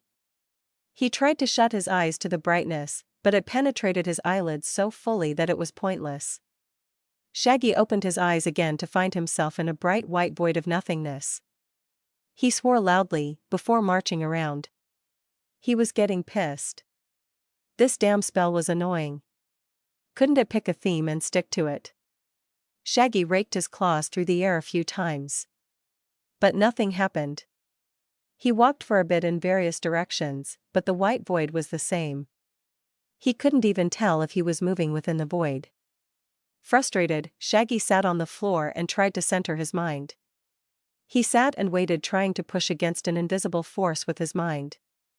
But nothing came of it. Minutes passed, which he was sure turned to hours. Shaggy started to wonder what was going on in the real world. Was the professor trapped too? Were they just standing dumbfounded in the foyer of the classroom building? Would they be found this way in the morning? He was seriously considering wolfing out, when a sharp blow hit him in the face. Shaggy was in a seated position on the floor, so he pitched sideways from the blow. It stung a bit, but Shaggy quickly righted himself. As he did, he found himself staring into the glowing orange eyes of the professor. The lizard was crouched down, glaring at him. His metal hand was raised, ready to strike Shaggy again, but Shaggy quickly stood. He was back in the foyer of the class building. The tiled floor and hallways were illuminated. From outside again. Shaggy spun around, expecting the world to change. But when it didn't, he sighed loudly. But then he quickly remembered how long he sat in the void. He turned back to the professor, almost shouting. "We have to hurry, HRMPGLMPH." The professor pressed his hand hard on Shaggy's face, whispering. "Keep it down. What the hell is wrong with you? I close the door and find you rolling around on the floor like an idiot." Shaggy pulled the professor's hand away, confused. "The spell? How did you break the glamour? And how long has it been?" "It's been a few seconds. I was right behind you as we entered. But then I heard you rush off, so I closed the door and turned to find you crawling on the floor." "A few seconds?" Shaggy shouted in a whisper. "I was stuck in that spell for hours." The professor put up both of his hands. "Dude, I just turned around. You stood in the entrance here for a bit, rushed that way, then back this way, crawled on the floor, started struggling, and then just sat down. I felt a rush of magic as we entered, so I turned on my magic vision to be safe. Shaggy blinked. Magic vision? That's a dumb name. Really? That's the conversation you want to have? Come on. The spell is still up and I don't want to keep slapping you to knock you out of it. Shaggy grumbled but stuck close to the professor. To him, the whole series of events had seemed like hours. But for the professor it was barely a few seconds. Shaggy really didn't want to get stuck in that type of spell till morning. That would be almost literal hell. Probably designed to hold an intruder until the morning or something. Damn sociopath wizards. The professor checked the left-hand hallway first, quickly finding the lab they needed. Shaggy almost started grumbling again, but the professor glanced back to see if Shaggy was still there. He gave the other player a smile as they moved. The professor shook his head and led the way down the long hallway. Shaggy kept his eyes on the lizard's back, trying to use it as a focus to stave off whatever spell was in the air. It was a decent jog down the hallway until the professor stopped in front of a classroom. He tried the doorknob, but all it did was rattle. The professor grunted and stood back, examining the door. Shaggy scared and ready to kick. But his companion got in his way. Shaggy quickly had to catch himself as he almost fell. "What are you doing?" the professor asked. "What are you doing? We need to get in, don't we?" "Yes. But how about we start with a softer answer, then just bull rush our way in? We still have plenty of time and the guards don't seem to come around here." "Dude, we already know I can slap you out of it. So how about we calm down and not do anything drastic until the situation calls for it?" Shaggy grunted but said nothing else. Instead, he moved to the opposite side of the hall and waited. The professor went back to pondering the door, hand on his chin. Shaggy did his best to keep his mind on what was front of him, afraid that any slip would put him back in the spell. It felt like minutes before the professor tried something. But that was just to push against the door in various spots. He studied the hinges, tapped the doorknob, checked the frame of the door, and even got on his knees and looked at the bottom of the door. Shaggy grimaced. "Come on. It's a door, break it and move on. I'm beginning to see why your bounty is so high. How many times have you just barreled into something where you could have snuck in?" "My bounty is high because I'm a badass. But probably every time, now that you say that. Still though, if you can get away fast enough it's a valid strategy." "Uh-huh," the professor said, not sounding convinced. Shaggy moved back toward the door. The professor was kneeling in front of the doorknob, waving the hand around. Shaggy spotted an orange glow emanating from the hand. He quirked an eyebrow. "What's with the orange, by the way?" "Just the color of my magic. Apparently, everyone has their own. So when I do magic stuff, orange color everywhere." "So you're doing magic stuff?" "Yep. To a magic door in a magic school?" "The door itself isn't magic, but I get why you're worried. Honestly though, I think I've got this. I just need to unlock the lock with magic and we're in." "Wait, so there's no alarm or magic trigger on the door?" "Nope. Not that I can see." "Oh, what the hell?" Shaggy growled angrily, punching the door near the lock. The doorknob broke inward along with some of the door frame.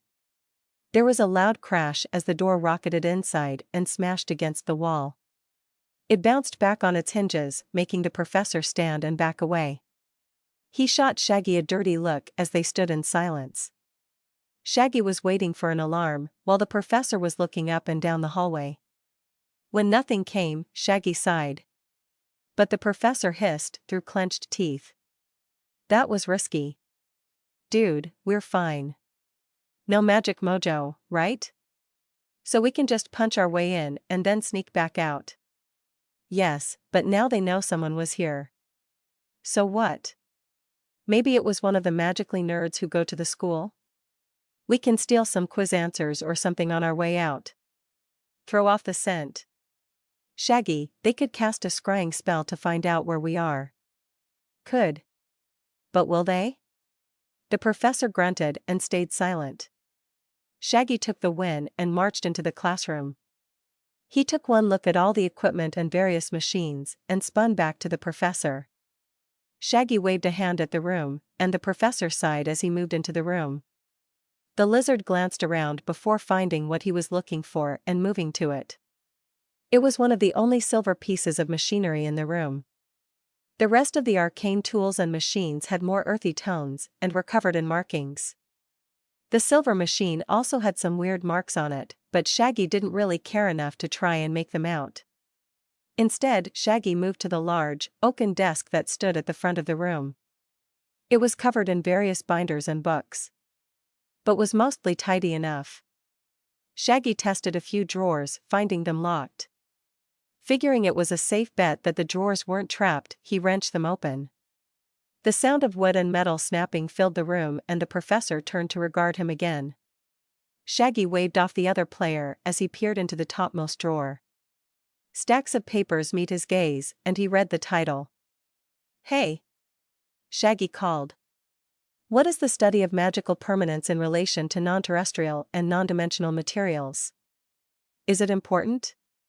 He heard the professor sigh. "It means how long a spell can graft onto any type of material. Spells can have a hard time with some over others. Can you stop whatever the hell you are doing and bring the vial here? I need to put it into the arcane spectrometer." "Give it up, Shaggy. They are going to scry us because of the broken door. They'll know what we look like and probably alert the authorities." "Hell no." "What's that?" Shaggy asked, retrieving the vial and moving next to the professor. The professor chuckled. "Hee hee hee.